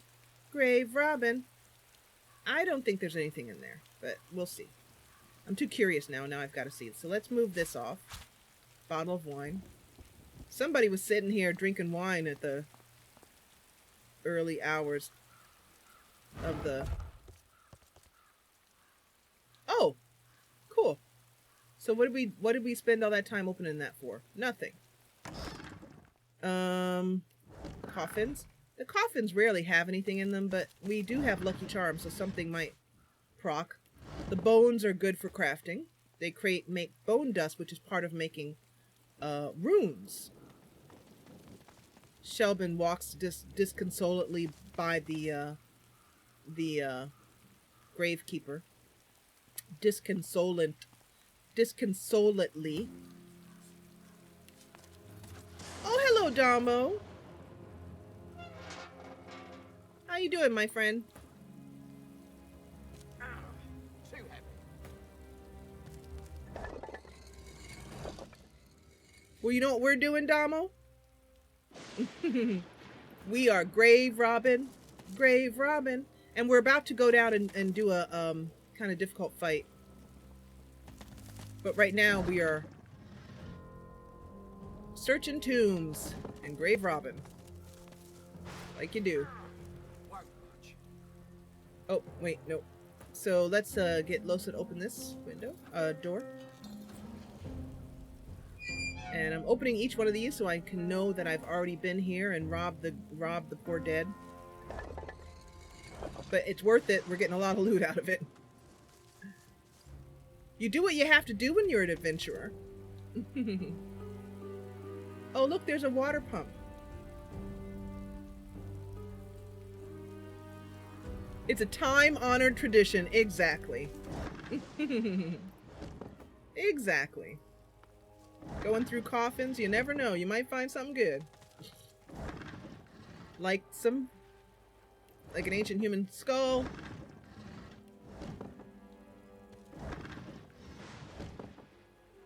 Plus, I will admit that I find looting in this game to be very soothing. I just like clicking and looting. So, Damo, Shelben. Oh, look at this. Oh, this is cool. I don't know what that is, but it looks really, really good. Awesome. Okay, so let's first... This graveyard is really big. We might be here for 2 whole episodes. Losa?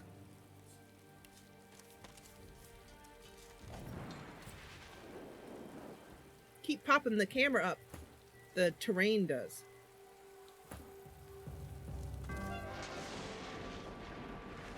Oh, they were already empty. Oh well, now we know we did that one. So what's this? Shelben's curiosity is overwhelming, as usual. So, Damo, yeah, that's not ominous at all. By the way, Angie, tell your man I said hi. So,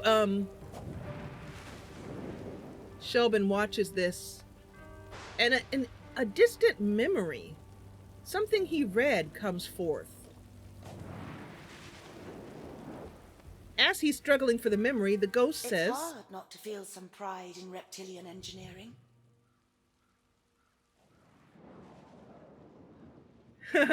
He's so cute.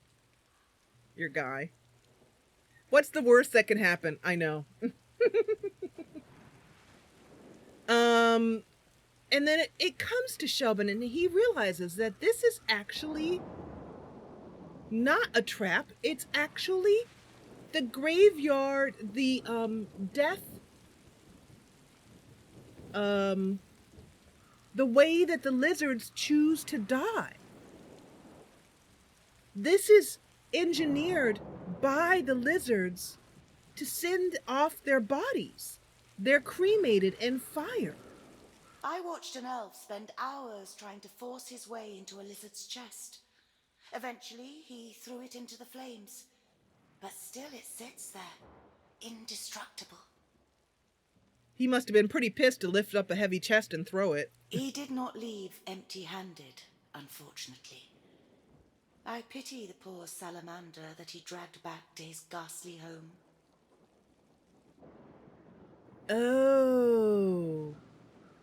I think she might be referring to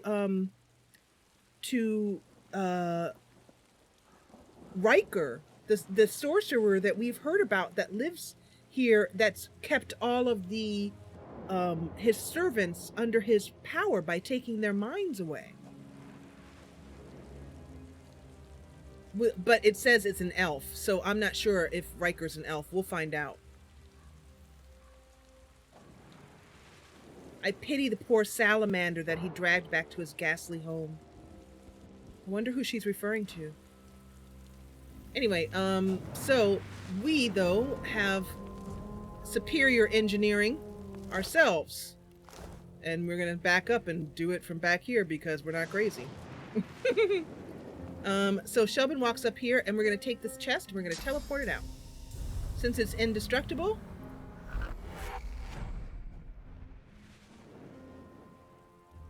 let's see. Can we cast magic? Can we take the burning off with magic shell? Nope. Oh yeah. Oh wait, no, it just disappeared itself. Okay, never mind. Thrice bound chest. So I wonder if Losa can pick this. This lock can't be picked. All right.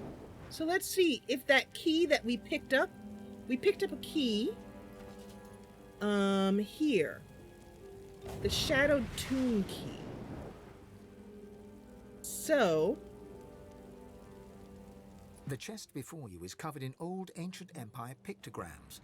You consider trying to find some lock picks in your bag, but looking at the chest, You don't see any keyhole. Ooh, cool! You hear a deep rumbling from inside the chest, and a voice emerges. It hisses and clicks, but doesn't make any sense. Shelben knows a smattering of many different languages of Rivellon. He's not fluent in any of them, but he knows some. And he also now knows the ancient language of demons, because he was possessed by demons, and that's one of the things that has stuck with him when he was possessed by a demon. When you remember when he put on the cursed ring sometime back and he was insensible for a couple of episodes? That was fun. I liked doing that. That was really fun. Shelben tries to address the chest in a variety of languages. The chest responds with more hissing. It's a language, but you don't understand it. Given the pictograms, you assume it's an ancient lizard tongue. Cool.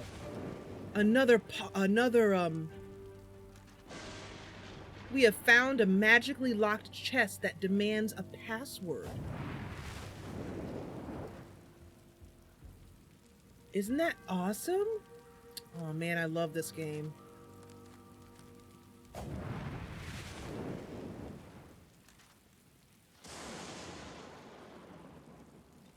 Yahan took us aside and warned us that Losa is dangerous.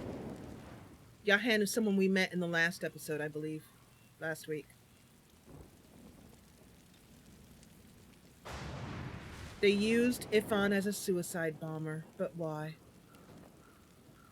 Okay, so we're gonna leave this chest here. Well, actually, how heavy is it? Does it say? It doesn't say. I wonder if Beast could pick it up.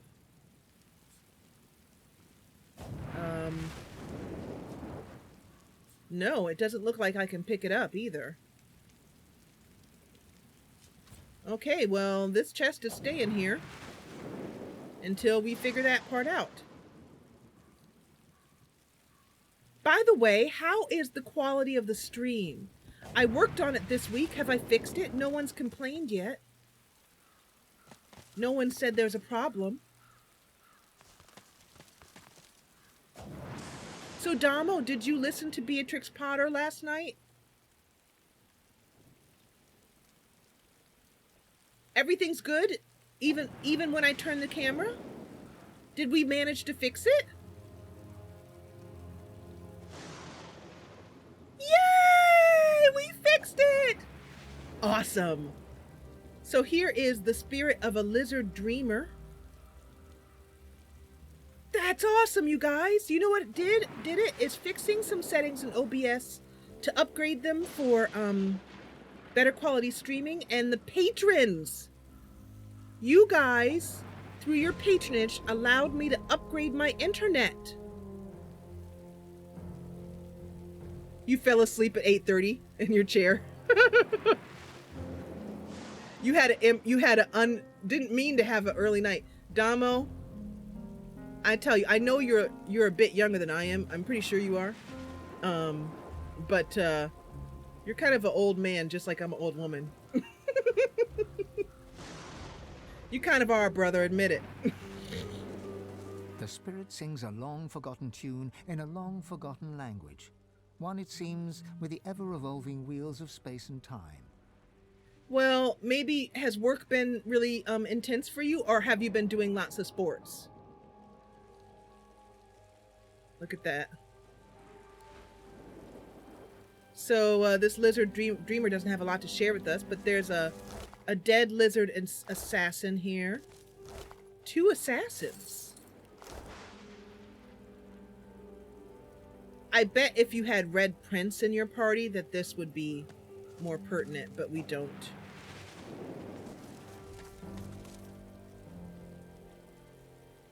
Age is creeping up with you.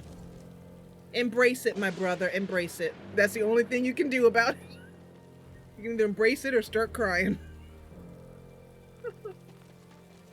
It's an odd thing to say, but I really enjoy being middle-aged. So, what's over here? Have we done all the grave robbing yet? I don't think so. Let's go do another quick turnaround. Because I don't think we got everything. No, we didn't.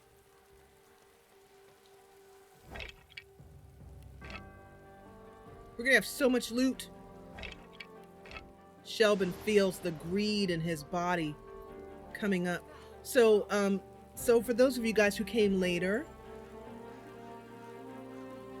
Oh, really, Ralph?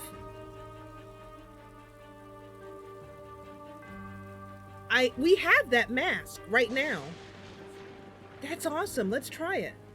So let's go ahead and pick the lock. We do have that. Yes. Oh, empty coffin.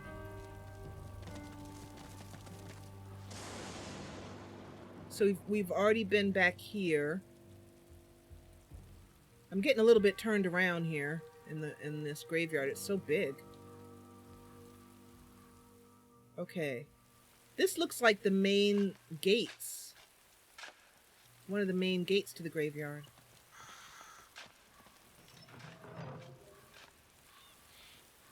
Yeah, this is one of the exits.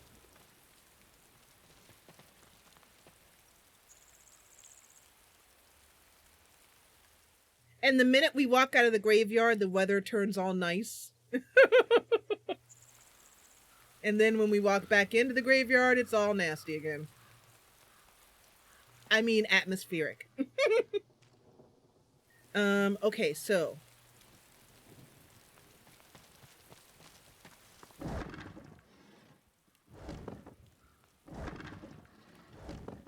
Hello, Kimmy.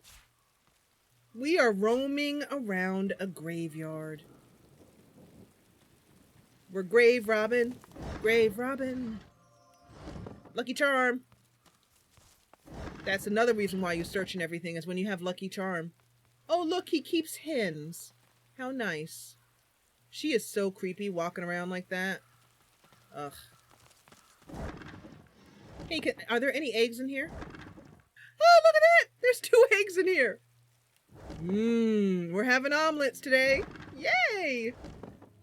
So, some friends of ours, the mother of my little honorary nephew, they keep chickens, so she brought chickens over, so we're having an omelet tonight. We're having omelets with I'm gonna do an omelet, and I'm gonna do fingerling potatoes, like a stir fry with some potatoes and some asparagus, and some omelets with cheese and ham, turkey in it, something like that. I'm doing really good, Kimmy. I'm so glad you could stop by and see us. We've had a lot of interesting things happen. So I think we've made the whole, we've done the whole area. So now we have enough to do Surrey Tomb. We have the key and we have the code. So let's go ahead and do that.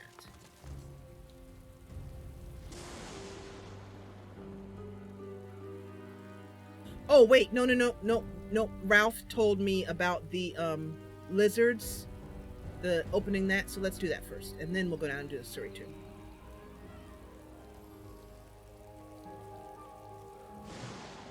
So I've noticed that as I've done more streaming, I'm better at streaming for a longer time without taking a break, but I do move my body around. And I move my feet often and that kind of stuff. But I like going through without a break if I can help it, because it slows things down to take a break if I have to. Everybody's all polite. Everybody's like, how are you? I'm good. How are you? Oh, I'm fine. Thank you. Thank you for asking. We have a very polite thing here. So if we're a lizard, we can open that chest. So for the first time, Shelben takes out the mask that he's been carrying around, and I think it's in quest items. Nope, I'm wrong. It's in wares. Oh no, do I not have it? Oh crap. Oh crapperdoodle. But that's okay, because I think I might have sent it to the Lady Vengeance. Because that's where it would be. Those are things we're keeping for quests, books, magic weapons. Yeah, it would be here. So, what we're gonna do is I'm going to drop. I'm gonna have. First of all, let me straighten this up because my eyes, I can't stand it. To have everything all wrong and backwards and messed up, can't deal. I can't deal with it. Okay, so. You were playing The Sims 2, but your game crashed? Bailey, have you tried that crashing fix that I put on the channel? If not, go look it up, because it's helped a lot of people. It helped me. It stopped my crashing. It did not stop my pink flashing, but changing to an NVIDIA card stopped my pink flashing, which is a shame. An absolute shame that I had to output $300 for another card. My other card worked perfectly well, except for The Sims 2. But, once again, the patrons to the rescue and the patrons' patronage and the money I put aside from the patrons allowed me to have enough set aside to go ahead and buy the card right away. Thank God for the patrons. Okay, so we're going to drop this pyramid here. Like so. We're going to quick save. And, we're going to go to... But since, like Joe is saying, since getting the NVIDIA card, I haven't had any pink flashing. We haven't had a single bit since doing any live simming, and it's been a month, maybe? Now? 6 weeks? Okay, we're going to go to the Lady Vengeance real quick. And we're going to go down to... Which way am I facing here?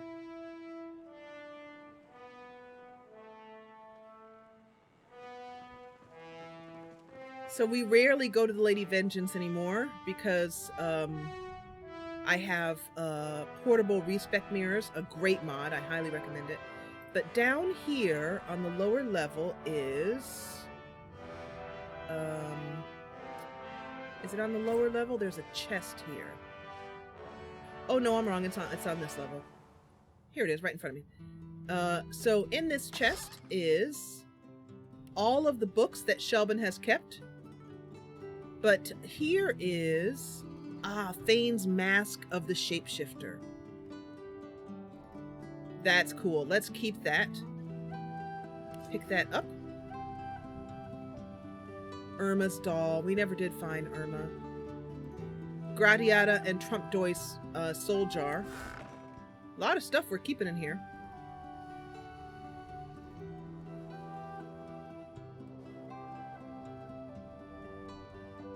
Oh, that's good news. Oh, you like okra? Oh my gosh, I hate okra. Angie, I hate it. It gets slimy when you cook it, and the thought of eating a slimy vegetable is so unpleasant, I don't even know what to do. So now that we have the shapeshifter, we can now, I believe, click on this. Click on the teleporter pyramid. Aw, crap. That sucks. We can't teleport to it, so we're gonna have to walk the long way. Oh, woe is me. Oh, we is mo. But you know what? While we're here, if you guys don't mind, let's do a little buying and selling. So, let's see here. Unidentified gloves. These are strength for beast. Oh, much better. I'm going to put Fane's Mask of the Shapeshifter in. Oh, you hate cheesecake? I love cheesecake. Okay, well, you can have my okra and I can have your cheesecake and I'll be happy.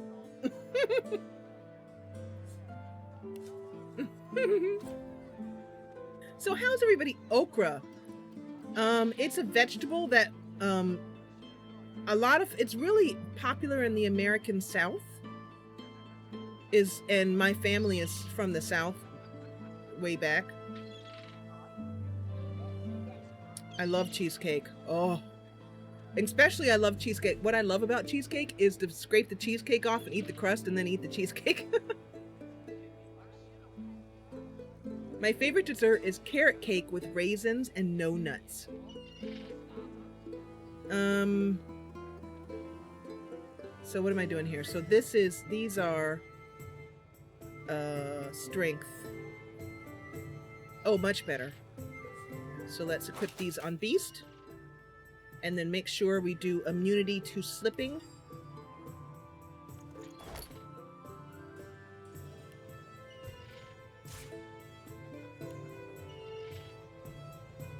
Very important. And then let's go ahead and hit shift and click on the things that we're going to be selling. This magic armor ring, let me check this. Ifan.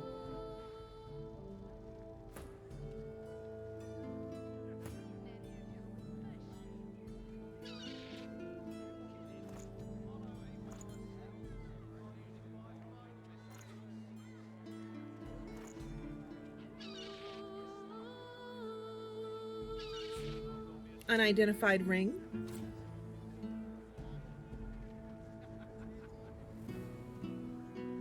Oh, no, there's people from all around the world here, Kimmy. Yep.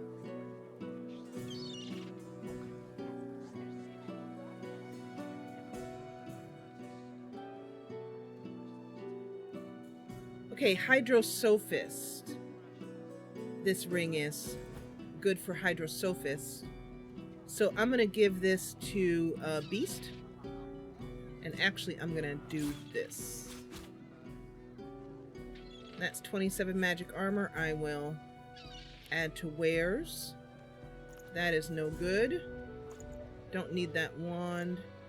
Don't need that. Don't need that. Or that, or that. Let's save the key. The bones are for crafting. Mail armor, smoke grenade. Autumn ring. Unidentified staff. Let's identify that real quick.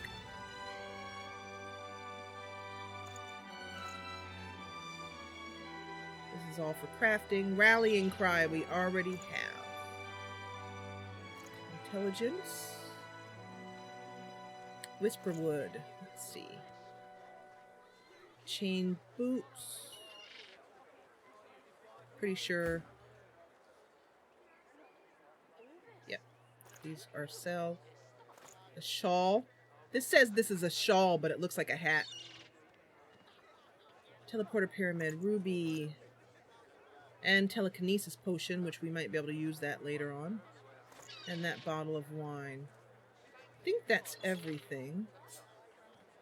Okay, so now we're going to head over here to Trader Haran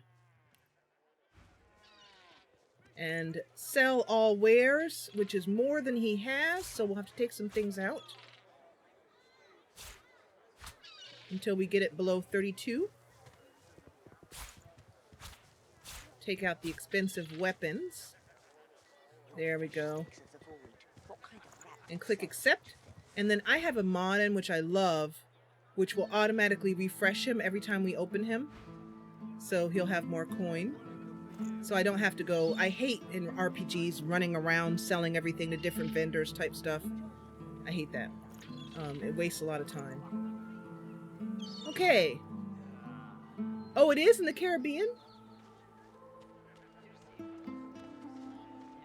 Oh, collard greens. Yeah, collard greens are from the South too.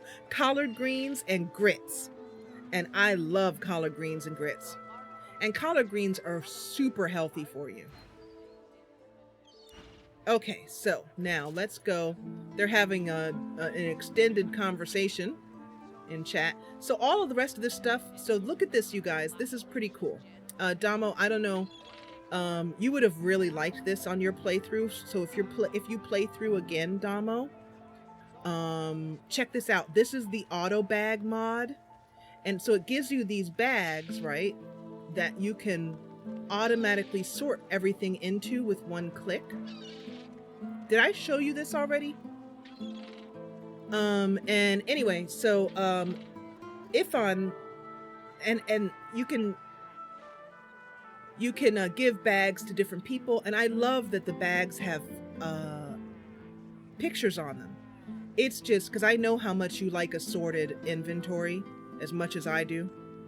So yeah, look at the different icons. Isn't that cool?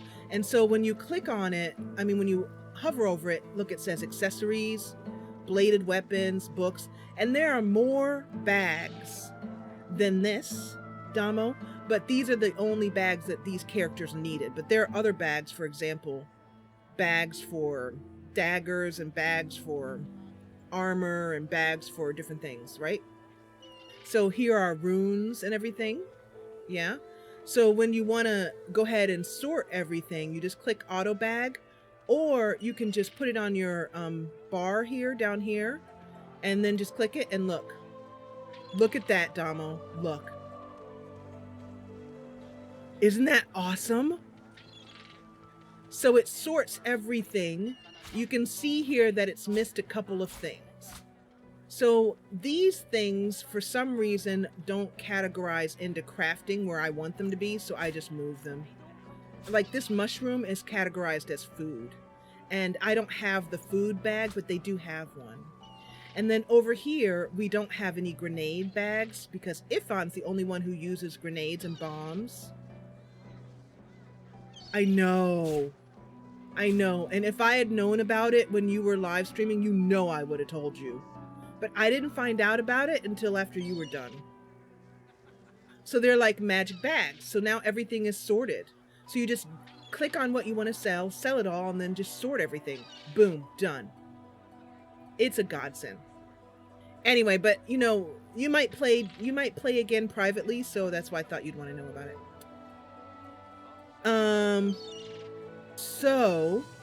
And Damo, let me also show you. We'll go back to the Lady Vengeance real quickly because I want to show you this too.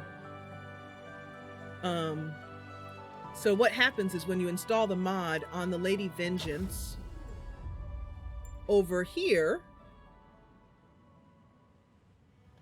sitting right here, is this chest, the organized containers chest. So you just open it up and all the containers are in there. They magically appear. So, but I thought that you only got, oops, I didn't mean to take that. But that's a good point. What did I just take? I just took the accessories one, so now I have 2 accessory bags. If I close this and open it again, the accessory bag shows up again. So you can have organized bags for all 4 of your characters. I'm going to put that,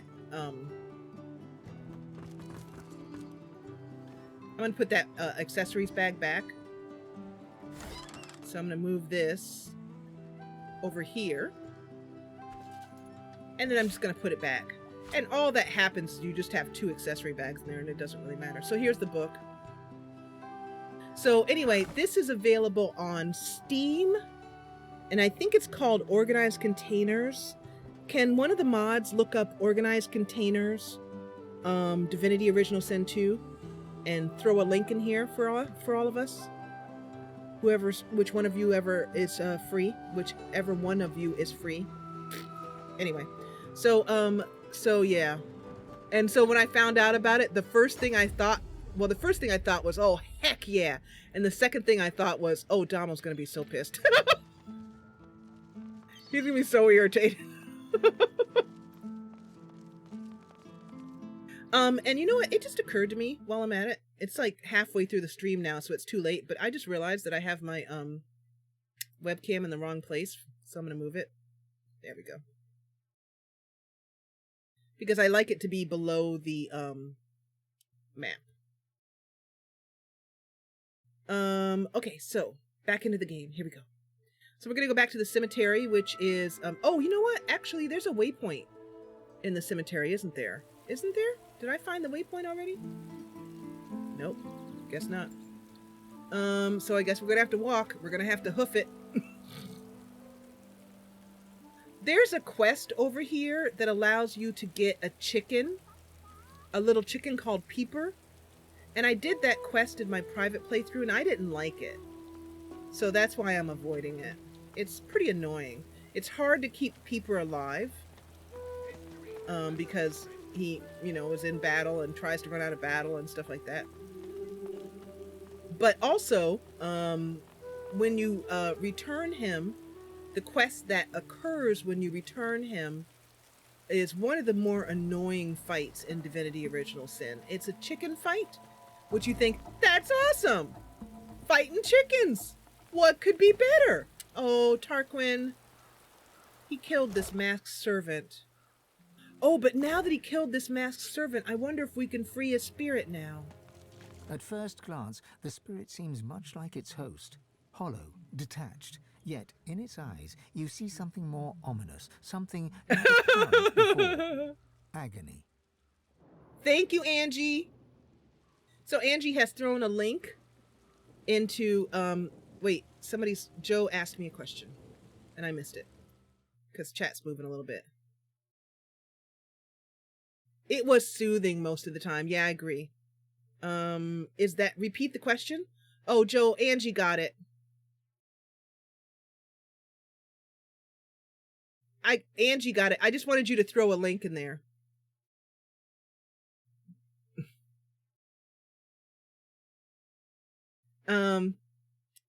Anyway, so what was I saying? Yeah. But I found it soothing too, and I agree. And sometimes I don't auto loot. I just sort, especially when I'm playing alone. When you're live streaming, the auto loot is really nice for saving time.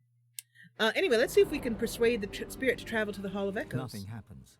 The spirit darts its eyes about, all the more tortured by its failure to return home. It is trapped. By what or by whom you cannot say. That's annoying. We can't even save him, even though the body is gone. The body is toast. Tarquin, you're a big fat butthead.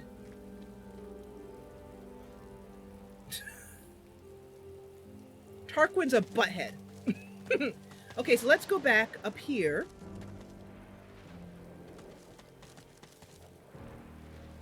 These poor spirits. And let's see if there's the teleporter pyramid back that I put down that didn't work. But yeah, let's see if we can let's first give that to Losa. Losa's the one who needs to carry that second pyramid. There's no point carrying them both yourself.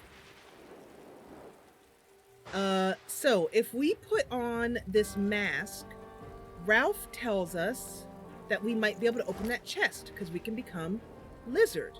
So let's equip it. We've gained 5 new skills. Awesome. I'm gonna put these over here on this one. Turn to a human, turn to a lizard. Okay. Cannot deactivate item skills. I want to drag them. There we go. Human. Lizard. Oh, this might be good for roleplay because he could go in disguise, because the human disguise might be a different, Oh, Kimmy? We do it every other Sunday, but you have to be a patron. And you're not a patron, Kimmy. So that's why you're missing it. You'll need to become a patron. One of the mods will put a link in for that right now. Anyway, so that's why you're missing it. But it's every other Sunday, and sometimes we do them impromptu. So yeah, that's the only way that you could, we had live simming last week, Joe. You weren't there. You were sick. You didn't show. Oh, you know what happened, Joe? Thank you, Angie. You missed it because we did it 2 hours earlier, or even 3 hours earlier. And the reason why we missed it, you missed it, it was early, but also the reason why we did it early is because I was sick. I was really sick. And so I said, I'm awake now, and I feel like by the time 2 o'clock comes, I'm going to be exhausted and back in bed. So can we do it earlier? So we did one that was maybe like 2 hours, and we played with the farm. But it's it's not yet on the channel, but it'll be going up later today. So you can watch it. And I mentioned, and you'll see when you watch it, I mentioned that how pissed you were going to be at me. I did mention that you were going to be good and ticked off with me. So let's turn into a lizard and see what happens. Something has changed. You are you, but more. That is you are so another, cool! Not. No freaking way! No freaking way! That is awesome! I didn't know you could do that if you...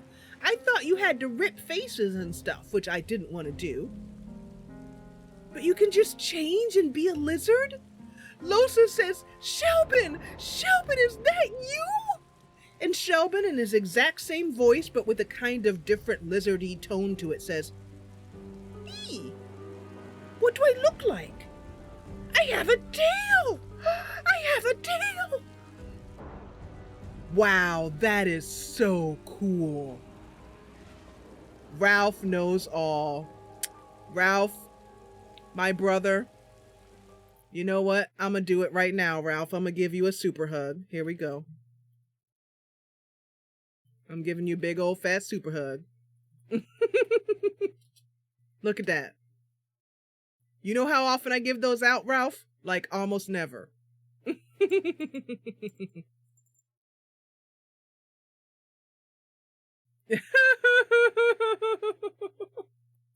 Like almost never. The only person who gets super hugs usually is my husband. That is so cool. So, let's see. Something has changed. You look to your hands, your belly, your feet. Flesh you don't know, molded into unfamiliar shapes. You cradle your aching head, where another's memories and wisdoms mix with your own. You can watch the stream, Kimmy, afterwards. But you cannot join it for us live. It goes up on YouTube. So the one that is up that we did on Sunday is going up today. I was editing it, and YouTube takes a long time to process it. You can only watch it afterwards. Yep. Being a patron is a wonderful thing for me, the channel. It allows me to do things like buy graphics cards, get faster internet. And so you can watch the replay, but you can't join us live. That's a patron only perk. Okay. So yeah, you sponsor me. Yeah. You give me funds. It's $3 a month. And is the lowest tier. And a lot of people in here are patrons. And then also Joe says, if you were around at the time, and certain people didn't start at 3 hours early, Jessa. But anyway. Your fingers trace a line from your head to your face, feeling not the creases of the mask, but the porous surface of new skin. You lower your arm, blink twice, and step forward in this new guise. Joe, I know what you were saying. I know. Anyway, so now that we're a lizard, we can open this chest. Let's see what happens. The chest before you is covered in old ancient empire pictograms. Nothing. You consider trying to find some lock picks in your bag, but looking at the chest, you don't see any keyhole. Losa says, but yeah, actually the patrons have helped me buy numerous things, and every single thing that I buy with patron funds, I tell you guys about. For example, the patrons helped me to buy my ticket so I could go to PAX West and meet developers face to face and have interviews with them and be on a panel with Grandma Shirley. The patrons paid for that. The patrons make me enough money so that I can pay for little things that help with the channel. And it's a win-win situation. And also the other thing is that patrons get access to a private Discord, which is like our little family. I don't know. If someone wants to tell her some of the things that we do in Discord, that would be awesome. So let's see if we can open this. You hear a deep rumbling from inside the chest, and a voice emerges. It hisses and clicks at you in the old tongue, your people's ancient language. Oh, you're very welcome, Kimmy. This chest recognizes Oh, it can talk to us. as master. Speak her words or return me to the flames. You're a very well-spoken chest. What words? Consul Zara as master. Speak her words? Oh no, it won't let us open it, Ralph. I don't think we can reason with a chest. Our Discord is so much fun. It's so warm, so fun. It's very safe. We have no drama, no meanness. Everyone is kind, and you can share pictures there that don't go anywhere else on the internet. You have to be you have to be a patron, but if you have Discord, you can join us if you're a patron.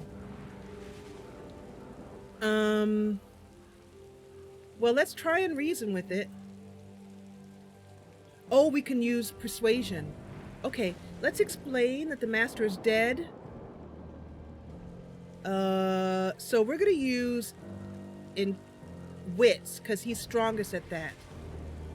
Shelben puffs up his chest, and the rest of his party are still staring at him in utter amazement, by the way. Shelben puffs up his chest. And he says, I am your... Oh, wait a minute. You know what? No. I am a prince of the ancient empire, he says, using as lofty a voice as he could use. Open before me. Oh, it worked.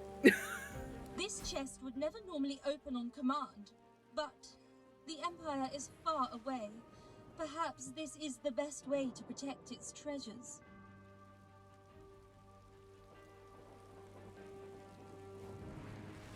Yep, exactly. It has kept it safe. I'm very, very, very protective of our Discord. This is awesome. What did we get? Losa says, Shelben, you did it! You did it!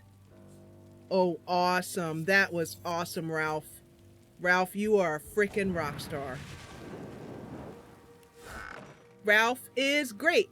He tells us how to open the crate. Ralph is great. Tell us how to open the crate.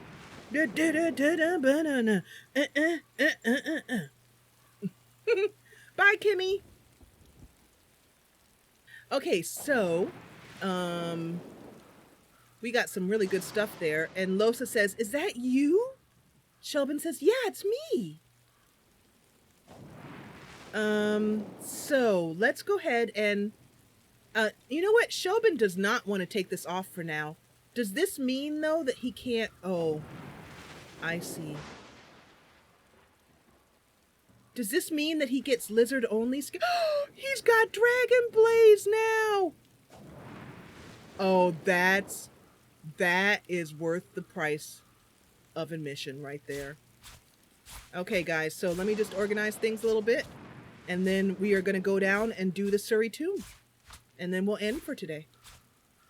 So, because I don't know what time it is, but I bet my husband's getting hungry. Yep. So I'm going to put all of the things that he can use when he's in this form here. So what I'm going to do is I'm going to take the form, lizard, and I'm going to put it next to the spell, the race spell that it gives us. Yeah. So when I turn into a lizard, I can do Dragon's Blaze. That is so, so cool. Wow. Okay, well, I'm going to leave it on for a while because he just loves this. This is absolutely the type of thing that Shelben would go, how do I put this nicely? Bat crap crazy. So let's go down and do the Surrey Tomb now. That we have done that. That is, Man, that is awesome. I'm super excited about that. You might think I'm making up how excited I am. I'm not. I am very, very happy about that. That opens up so much more roleplay. I never knew. Wow. Damo, did you know? You did know about this because you played an elf, so you knew. But I didn't know you could do on a non-elf. So, at this point, we're going to separate our party out. Did you know you could do that on a non-elf, Damo? I didn't know. So, and the door shuts, and Losa says, "Be careful! It's so strange looking at you in that guise." All right, so in the journal, it gave us a code under All in the Family. Oh no, Bailey, we're gonna try out different forms. So Damo, I wanted to know if you knew that the mask could be used even if you weren't an elf, that it would just change you no matter what, because I thought you had to be an elf and use the face ripper with it or something. So scribbled in the margins are 2, 1, 3. So that's the order we need to do this in, I think. So Shelben, Losa says, "You ready, Shelben?" Shelben says, "Ready." So if you want me to do like Shelben in a lizard voice, I'm not going to be able to do that. I can't do it. I can't do like Khajiit voices, any kind of the rough voices. I can't do them. So Ifan goes over and he says, 2, 1. You okay, Shelben? Yeah, I'm fine.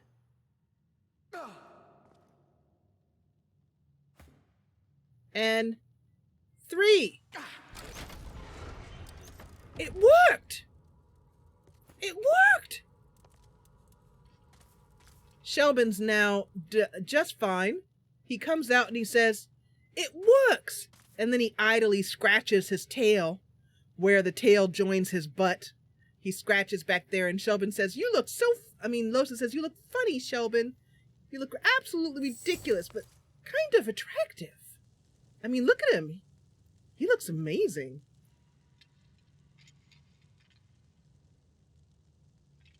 Oh, it does? Oh, good. Oh, you used it with the Red Prince? Oh, good. All right, so do you guys want me to take it off? All right, we'll take it off. We'll take it off for a little while. But I will tell you that Shelben takes it off very reluctantly, because for Shelben, this would be the pinnacle of awesome. The pinnacle. For a person who's as interested in knowledge and he's as curious as he is, the pinnacle. So let's open this. Oh, it opened automatically. Oh, okay. So we're going to go down. And suddenly Shelben is back to himself again. He walks over and hugs Losa and says, "That was awesome, Losa. You should try it." Losa says, "No thanks. I like me just as I am." Shelben says, "I loved it. You literally felt like you were a lizard, except it was my own voice." Lizards are very cool. All right, guys, let's save real quick here because I have a feeling, because of what goes down in Divinity and how awesomely naughty Larian is at surprising us with fights, I have a feeling we're not going to be able to get whatever's down here by just picking it up and walking it away. So let's go down and all this wealth's just been going to waste. All this wealth's just going to waste. So that's funny that Shelben said that, because Shelben now has this greed aspect to him because of that spirit that put the inscriptions on him for Lady Luck, and it left him with a feeling of incredible greed at what's available. Shelben says, "Look at these coins!" He comes running in, heedless of everything, despite Losa saying, Wait! These things, they might... Oh! Come alive. They're not coming alive." Shelben walks around and says, "No, they're not. We can grab everything in here. Look at this." Oh, look at that spear. Spears are hard to come by in this game. Shelben runs around going, "Ha ha ha ha ha! I'm a lizard! I'm a lizard! I can be a lizard, and I have money, and I'm gold, and I'm rich, and ah ha ha ha ha!"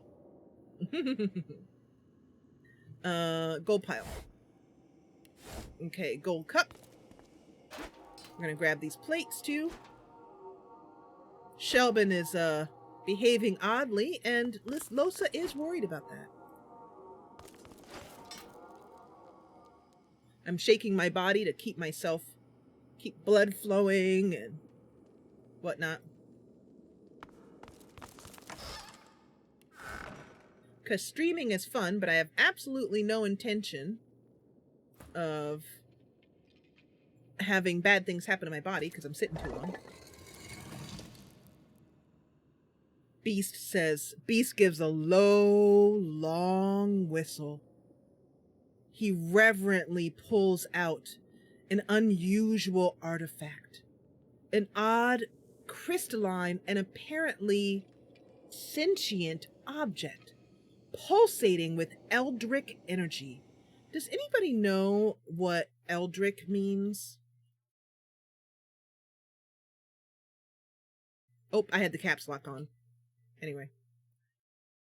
The mods are going to tell me off for using all caps in chat.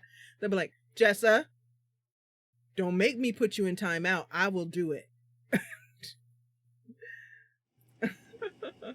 Anyway, let's go ahead and take that. Object's vast energy before your hand even touches its smooth surface. Upon contact, the semi-transparent artifact shivers and speaks. Weird and sinister or ghostly. Joe's getting ready to crack that modding whip on me. Gold pile empty is so disappointing. I know the pile is still there, but it's empty. It's so sad. They should have made the piles disappear when you emptied them. That would have been better, but you know, oh well. Shelben feels the object's vast energy. You feel you've heard this language before, but where you cannot remember. And what these intonations mean, you cannot say. Adan, falon dumorav narvur revelis. Awenu arie, demchu sha'an. Sadenmenia veitfen, domrisval veid evrekis. Okay, that voice actor needs a raise. Because that was wonderful. Shelben says, maybe it's another ancient lizard language. Maybe I'd be able to understand. Losa says, no, I don't think that's the ancient language of the lizards.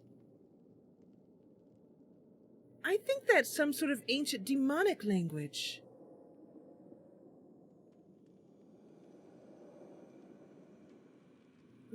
Beast holds the item in his hand and takes a closer look at it. The oblong object is crystal clear and unmarked by marks or chips. It rests snugly in your palm, as if meant to be gripped with a resolute hand. That's funny. An Italian heavy metal band. Beast says, do you speak my language? Speak! Speak, boy! The object repeats its unintelligible speech. Beast placed the object in his pack. He then, actually he hands it to Shelben. So we're going to put this in the quest items here. And let's see if we can upgrade anything. 67, finesse, inflict chilled on contact. How about you? You could use this. What did you have memorized? What did that give you? Magical chain armor? What did I just lose? Oh, I lost this. Nether swap. Oh, because this was arrow thurge. Oh, okay. Yeah, let me equip that again.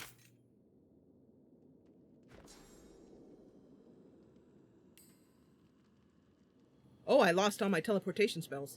Can't do that. I need that. Is this uncanny evasion? It is. I do have a vase of aura, though. I could use another memory slot. Okay, so I am going to save here.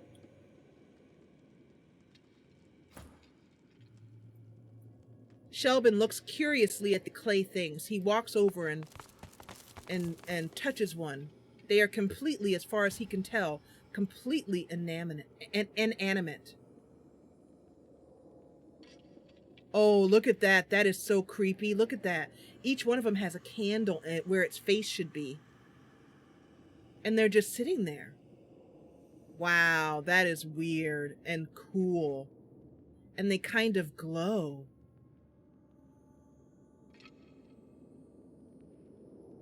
Losa says, those things give me the creeps. Let's get out of here. Ifan says, right you are. The party begins to make their way, nervously, towards the what-oh. Towards the uh-oh.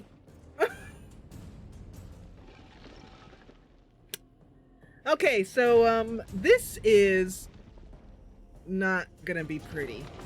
Not gonna be pretty. I have seen this fight done with Damo, and it is a seriously difficult and extremely frightening fight. Oh, and we didn't even get to talk to the ghost, so I guess we should probably do that too, huh? Alright, so the first thing to do is to get Ifan out of harm's way. I'm gonna put him back here.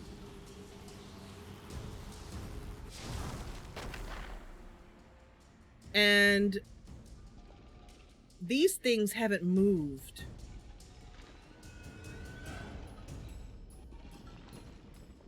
So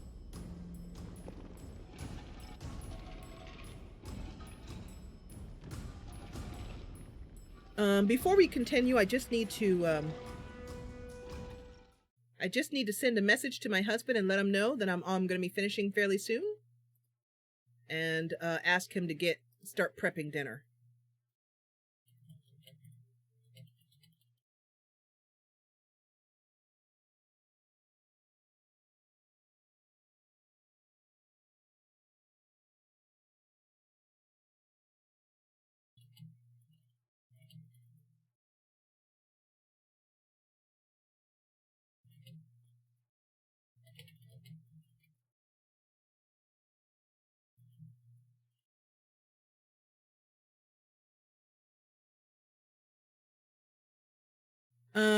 Okay, so Ifan's turn.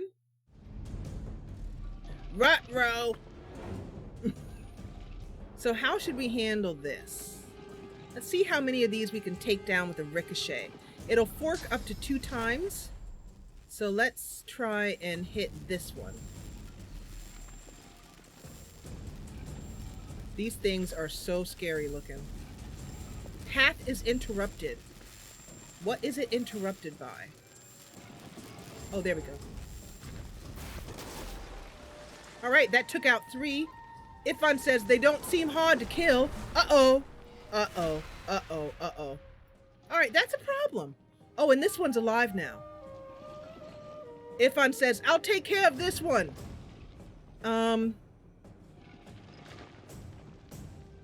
So they have very little health, but there's a lot of them. I think we're gonna need some help from our soul wolf. So let's put her down right here in the middle of these guys.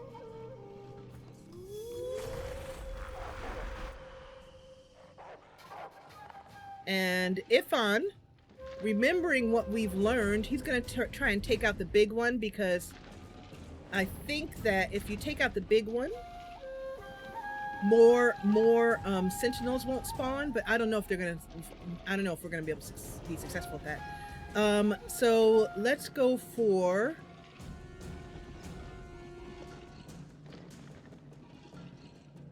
Ifan's absolutely got to chameleon cloak at the end of each turn, or we're in trouble. So I'm gonna do that, and then I'm gonna end his turn. All right. I'm gonna have her taunt. I'm pretty sure that these things don't bleed. Pretty sure they're immune to bleeding. Yeah, immune to bleeding. Immune to poisoned, diseased, infected, drunk. You can't get them drunk, guys, so don't try. They do have opportunists, though, but that's alright. We're gonna do Wolf Howl for her. And she's gonna have to take a lot of heat, but that's what she's here for. Let's go ahead and do... There we go. They might kill her in one hit. They might kill her. Shelben's going to buff her up. So we're going to cast...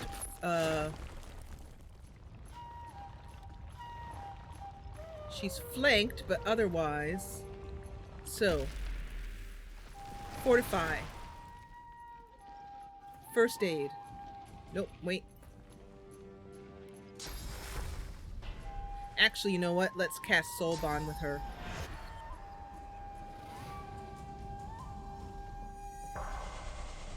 We won't be able to cast Mr. Buns in this turn, but we need to keep her alive. Alright. Now it is Beast's turn. These things have no armor at all. So if we do this right, we should be able to knock them all down. Nope.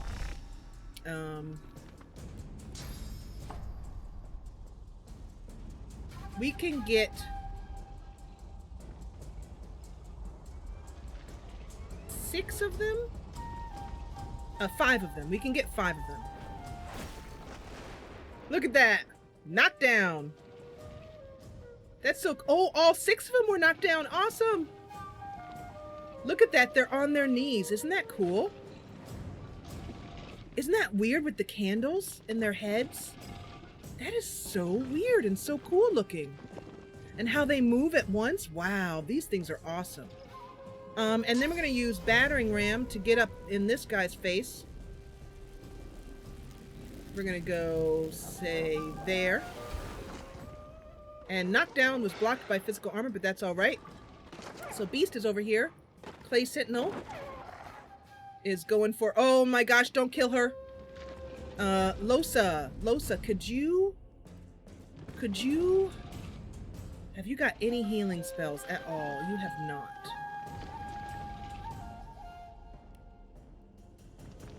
I'll take that out right now. I don't want that there. Poor girl. She's gonna die. I will not be able to keep her alive. Oh, wait. No, nope. Losa is a damage dealer. Oh, you know what we're gonna do? We're gonna do Evasive Aura. We're gonna do Evasive Aura. That's gonna make it possible for Losa to keep us all alive for one turn. All right, now what we're gonna do next is we're gonna go for this guy over here. That might take her out of the range. She's evading. She's evading. Okay. So if we go...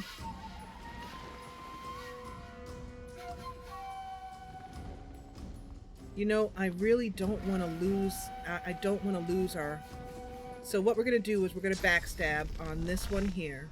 And the reason I'm thinking that, I want to go over here, but if I go over here, the evasive aura that I have will go off of our companions, I think. How wide is it? It'll be close.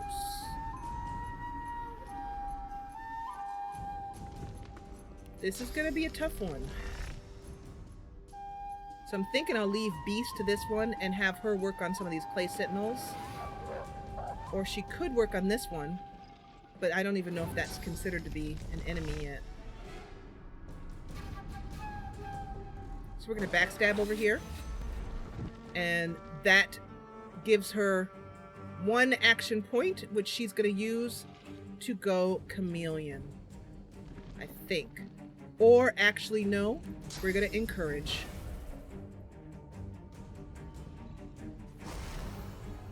Very important. Okay, so these Clay Sentinels are all going to stand up on their turn. They cast Clay Embrace. Oh, that's a problem. They're waking from the dead, guys. This is a problem. This is a small problem. An attack of opportunity took down 1 of them. And they're attacking Losa. Problem. Oh, they're coming around for Losa. Losa, bear down, baby girl. Oh, they missed. Thank God.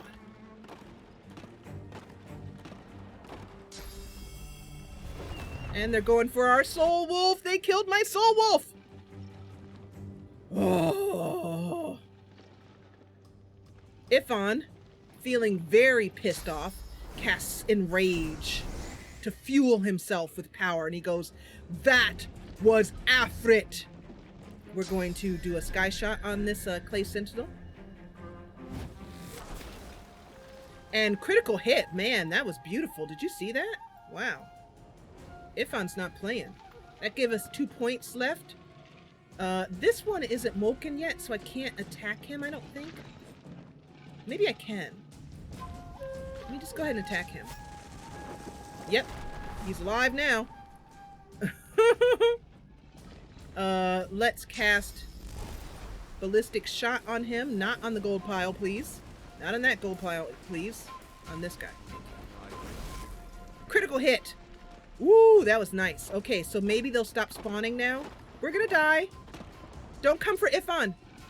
Okay, so Shelben. Shelben says, Mr. Buns! Mr. Buns! So Mr. Buns, if I draw him in blood, he'll do extra damage if I make him blood incarnate. So I'm gonna put him right here. We're gonna cast a power infusion on him. And we're gonna cast a Farsight infusion. And Mr. Buns is gonna go to town with a whirlwind. Oh yeah, baby. So he's gonna whirlwind and hit all of these guys at once. I love it. Watch. Okay, well they're no longer a problem. And he's gonna come right into this pile here so that he can do a bunch of attack of opportunities on him. Okay. So Beast did an attack of opportunity and executed one of them. So let's see here. Beast is gonna do, let's do Bouncing Shield on this one. Knock him out. Get him out of the way. And then I think we're gonna cast Enrage. Can you do Whirlwind with Enrage? I don't remember. I think so.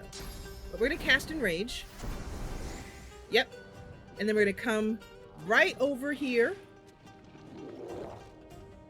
Like right, I don't want to go, I don't want to, alright, we'll have to do it this way. I won't be able to get all of them, which is kind of painful. But if I move here,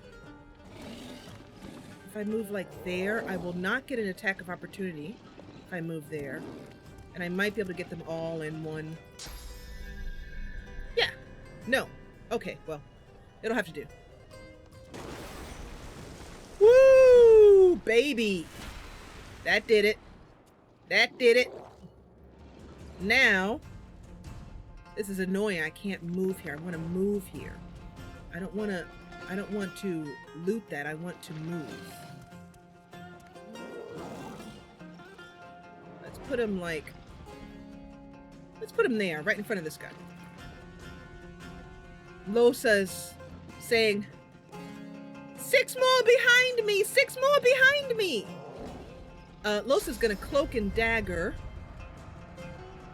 I don't want to put her in the corner with those guys. I really don't. So...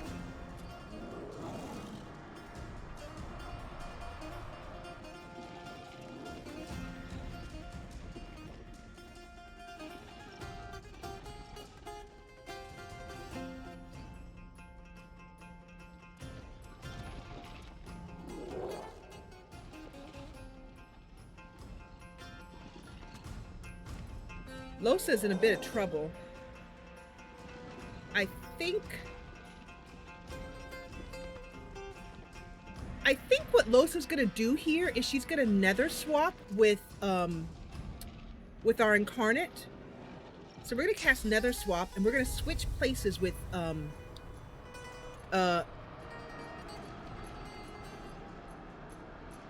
Elanir.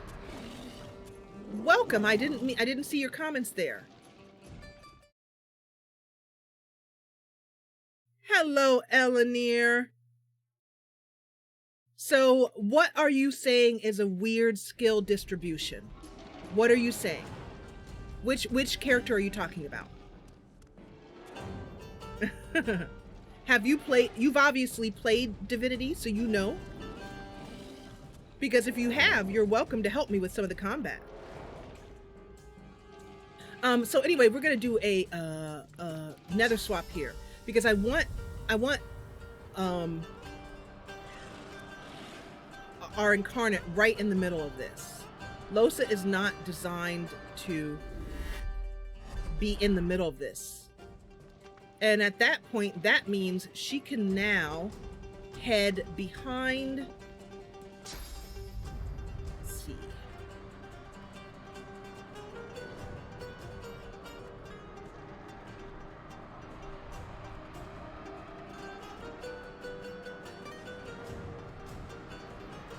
You know, Lohse is,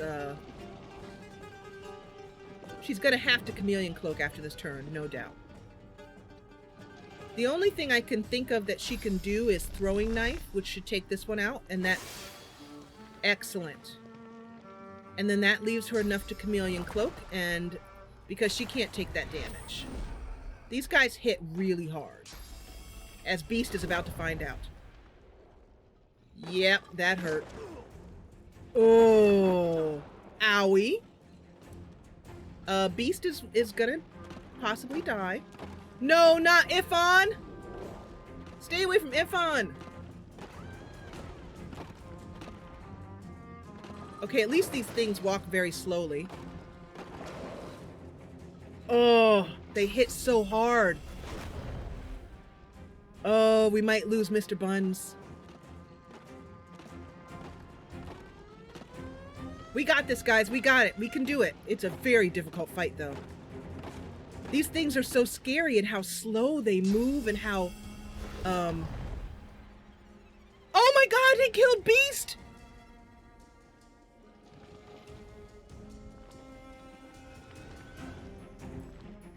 Oh, shabba shabba shoo shoo. That bad. That very bad. That muy bad. Okay, so what is this one? That one's this one. So we're gonna do one here.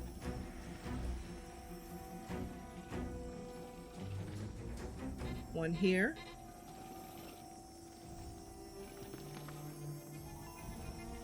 Yeah, I want to cast one here.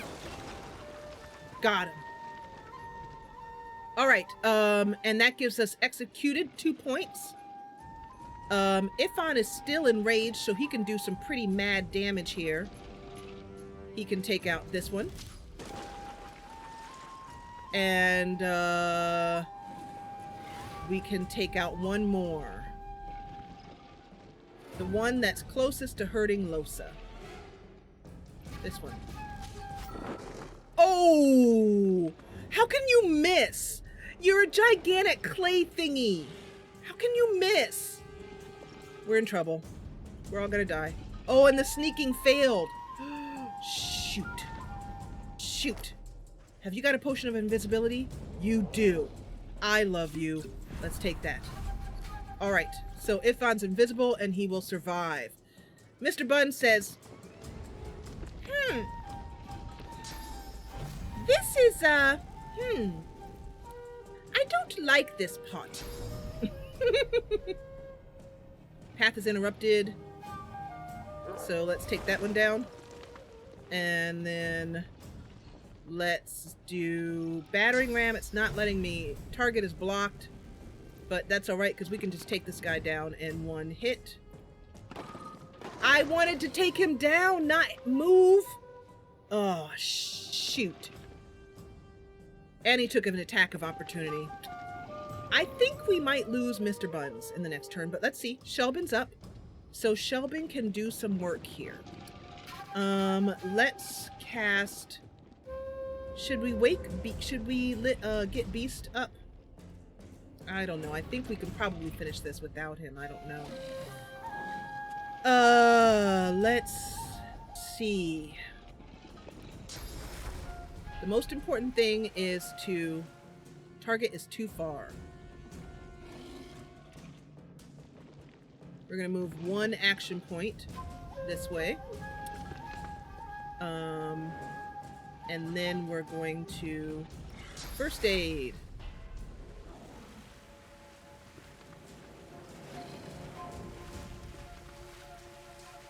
Actually, I think I'm going to soulmate him.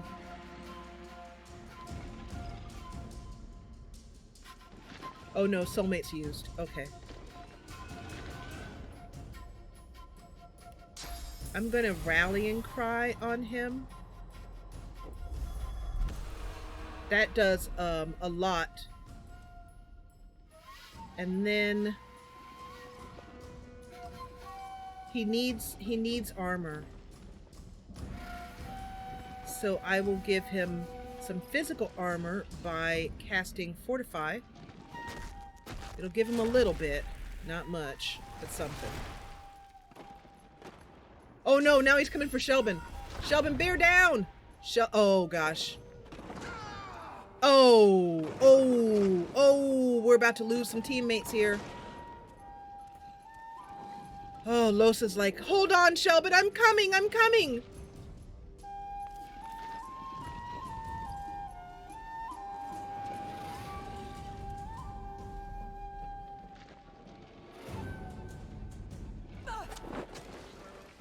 Oh, thank goodness.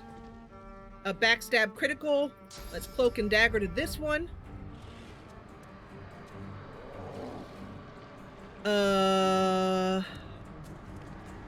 Let's do adrenaline so we can get a little bit more action points on this turn. And we're gonna come back here. Crap. Let's do all in on him. Down he goes. And there goes Mr. Buns. Oh no, did more just spawn? Oh crap. Oh my god. Shelben's about to die. No, don't die.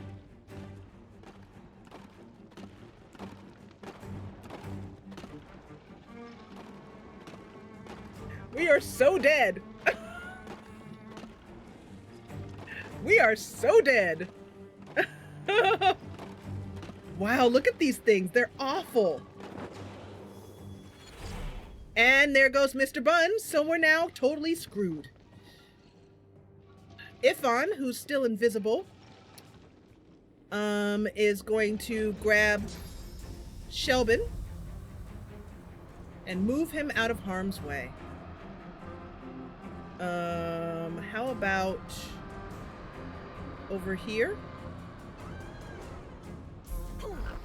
All right, so that takes Shelben out of harm's way a little bit. And then Ifan is going to...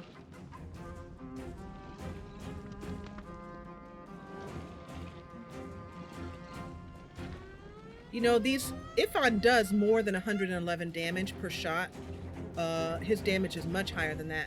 So he can just go ahead and start shooting stuff. He should be able to get down one. Shoot the ones that are closest, that have the closest chance of being able to. Losa might die too.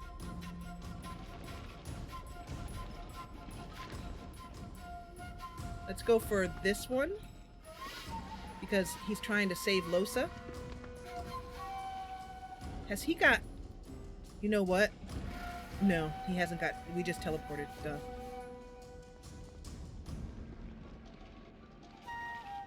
I think it might be time to use a bomb, actually.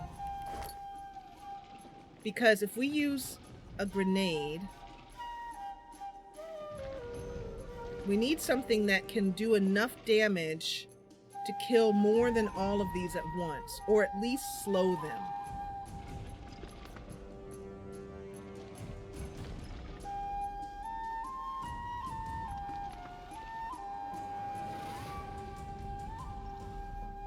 Okay, you know what we're gonna do? I think, have I got a Set knockdown. This is it. We can knock down all of these at once.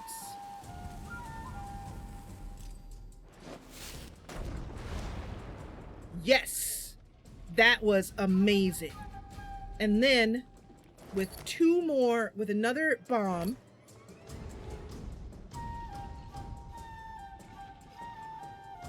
that's nasty. What are you referring to, Damo? What was nasty? Hopefully it was something I did. And then we have a smoke grenade, so we're going to actually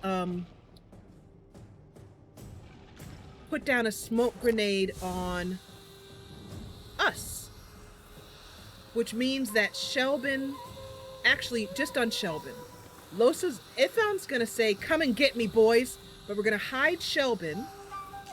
Losa can maybe take 2 hits from these guys, maybe.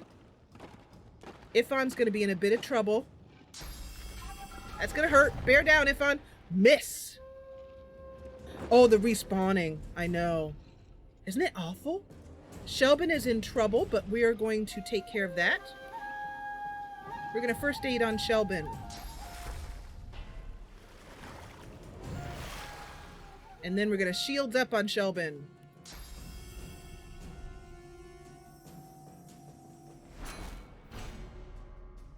All right, and then we're going to do uncanny evasion on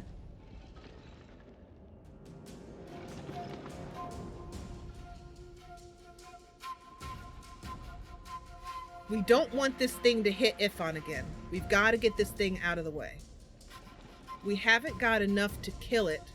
We're not a damage dealer.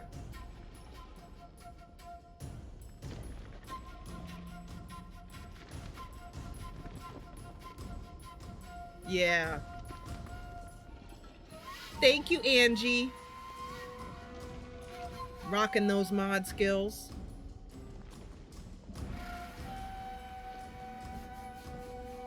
Who goes next? Losa goes next? Where is this thing? Which one is this one? Is that this one? This one? Nope. This one? Ah, this one. Okay, so this one's next turn will be knocked. He'll just be standing up. So that's important because it determines how much danger Losa is in.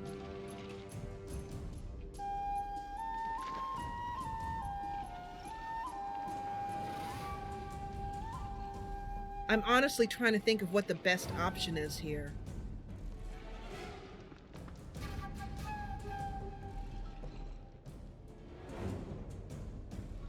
I think the best option is to put uncanny evasion on Ifan. Target is out of sight? What do you mean? He's right there! Ugh. That is so bad. Are you blinded? You're slowed, but you're not blinded. Okay, well, that's bad. That's bad. I'm gonna admit it. We're screwed. Well, in that case, then I will put it on Losa. Or I could cast Encourage and buff us all. Yeah.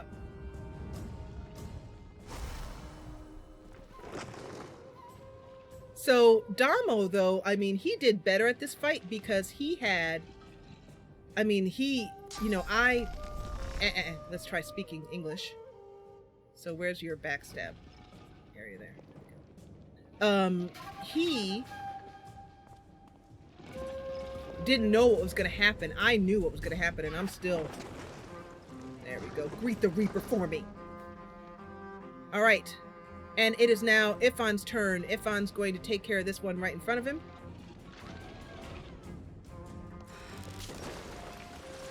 And then with a ricochet, we might be able to take out most of these guys with a ricochet. 2 of them. Okay, 2 is not most. I admit that. 2 is not most.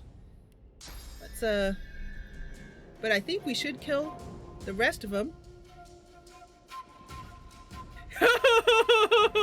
He said, let's get out of here.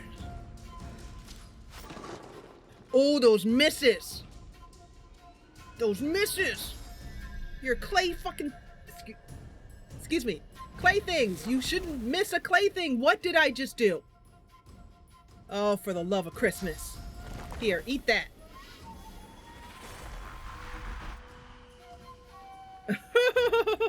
Excuse my language, by the way. I occasionally slip every once in a while, and you guys find it deeply amusing every time I do. Okay, so.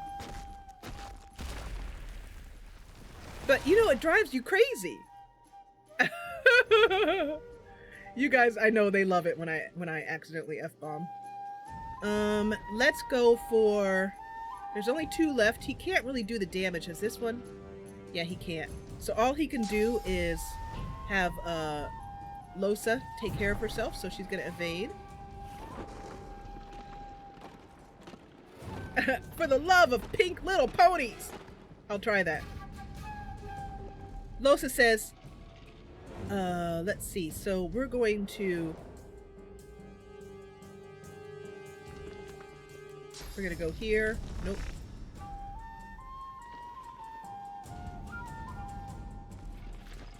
We're gonna go up here, and we're gonna take care of this one. Yes. Absolutely, baby. That's how you do it.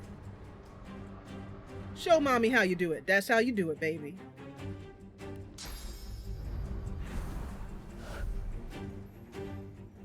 Take him down. Eat it. Eat cold steel.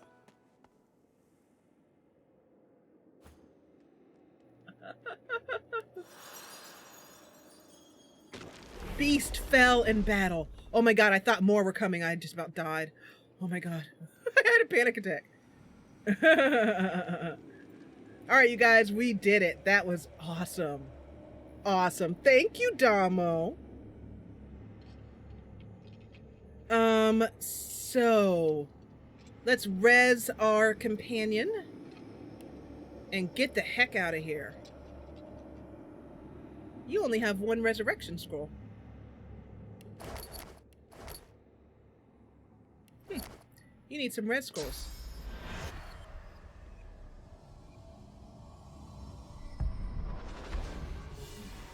Beast gets up off the ground and he says, "What? What's up? What happened?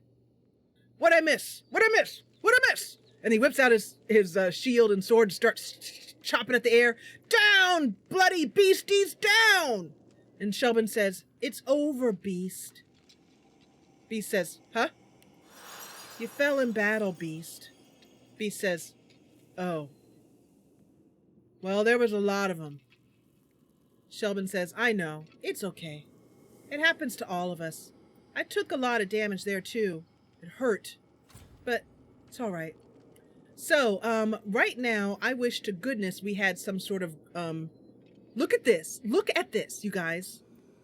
This is what I have to, loot. We have to go through and I have to click on every single one of these. And right now, I wish to goodness there was a loot all spell. So, what we're going to do is I'm going to save here. That was so awesome. Charnel House. This place is called Charnel House. That's scary. Hi, Frodo. You can kind of trick it into letting you. Yeah.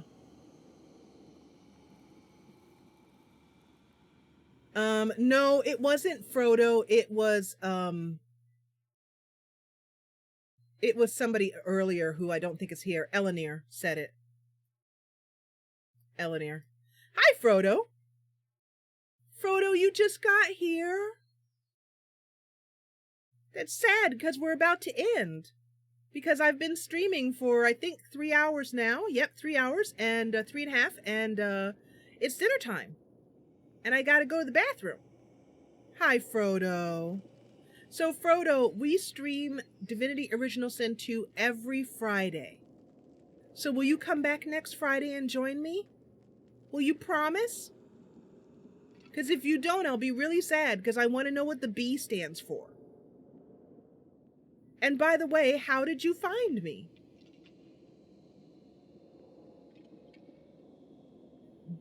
Dosey dose?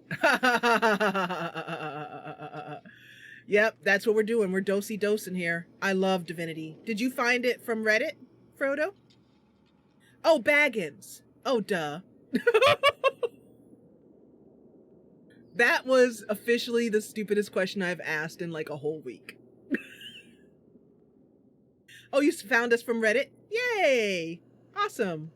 Yeah, I know. I know. I had a mind blank. Don't judge. Don't judge. Unlike so many other spirits, this one is hardly silent.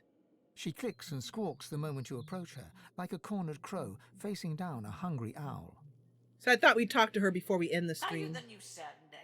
A pity. Seems the standard is plummeting quickly. You brought my tea, have you?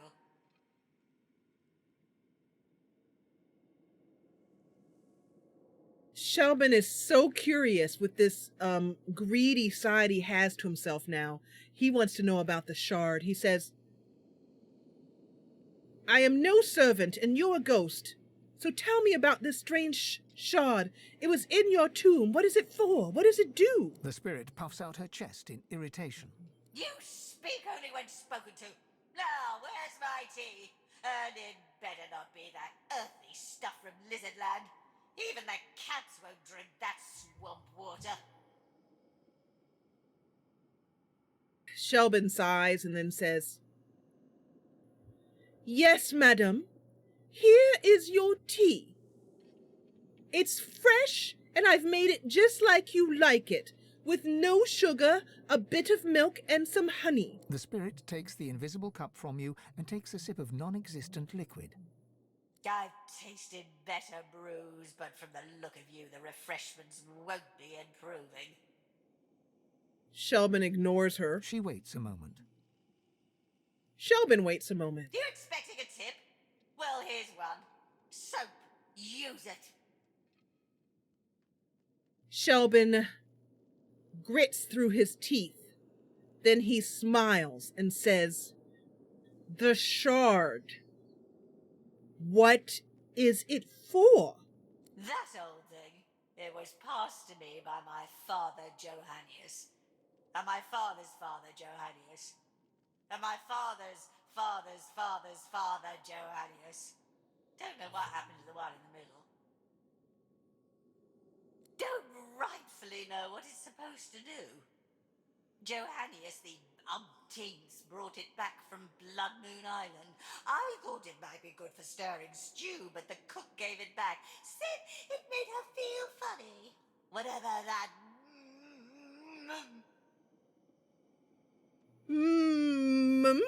Says Shelben. What do you mean? Mama cannot not good. Shelben says, I'm sorry, what? What are you doing? What are you saying? Losa says, it's that same language that the shard, the sword, whatever it is, spoke. It's the same. The spirit stands there smiling, as if she hadn't just uttered the words of demons. Luckily, you understood them. Anathema seeks blood. Shelben stands and looks at her for a moment, and then an idea occurs to him. I'll bring you a better cup of tea and a scone if you tell me what just happened. What just happened? You mean my display of proper posture and etiquette? The benefits of charm school, I don't expect you'd qualify. I can tell you one thing, Shelben says, losing his temper. If you went to charm school, you wasted your money. Hurry back. The eyebrows still need plucking. Shelben goes, pluck this! And he starts to run at her, and Losa and Ifan grab him by the arms and drag him back, and he's like, I'll pluck you! You pluck this! I'll pluck you!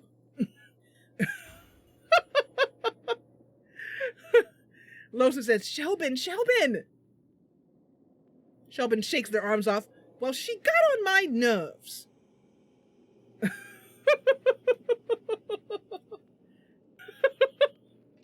All right, so I'm not going to leave this cavern because we have to do a lot of looting.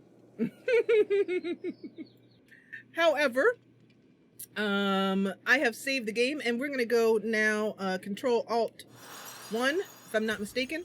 And we're going to put myself back up on the screen. Yep, there we are. So that I can say to you that I am so glad that you joined me. I'm sorry I was 5 minutes late today. I think I was 9 minutes late or something like that. But anyway, I overslept. It happens. So, burn them off. Exactly. I'll pluck you, lady. So I want to say goodbye. I want to say goodbye with Nantuk, who's been with me today. Nantuk. I'm going to go downstairs and make some dinner. I'm starving. All I've had to eat was some juice today. So I'm really hungry. And I want to say thank you so much for joining me. Say goodbye to me in chat while I turn on some awesome music.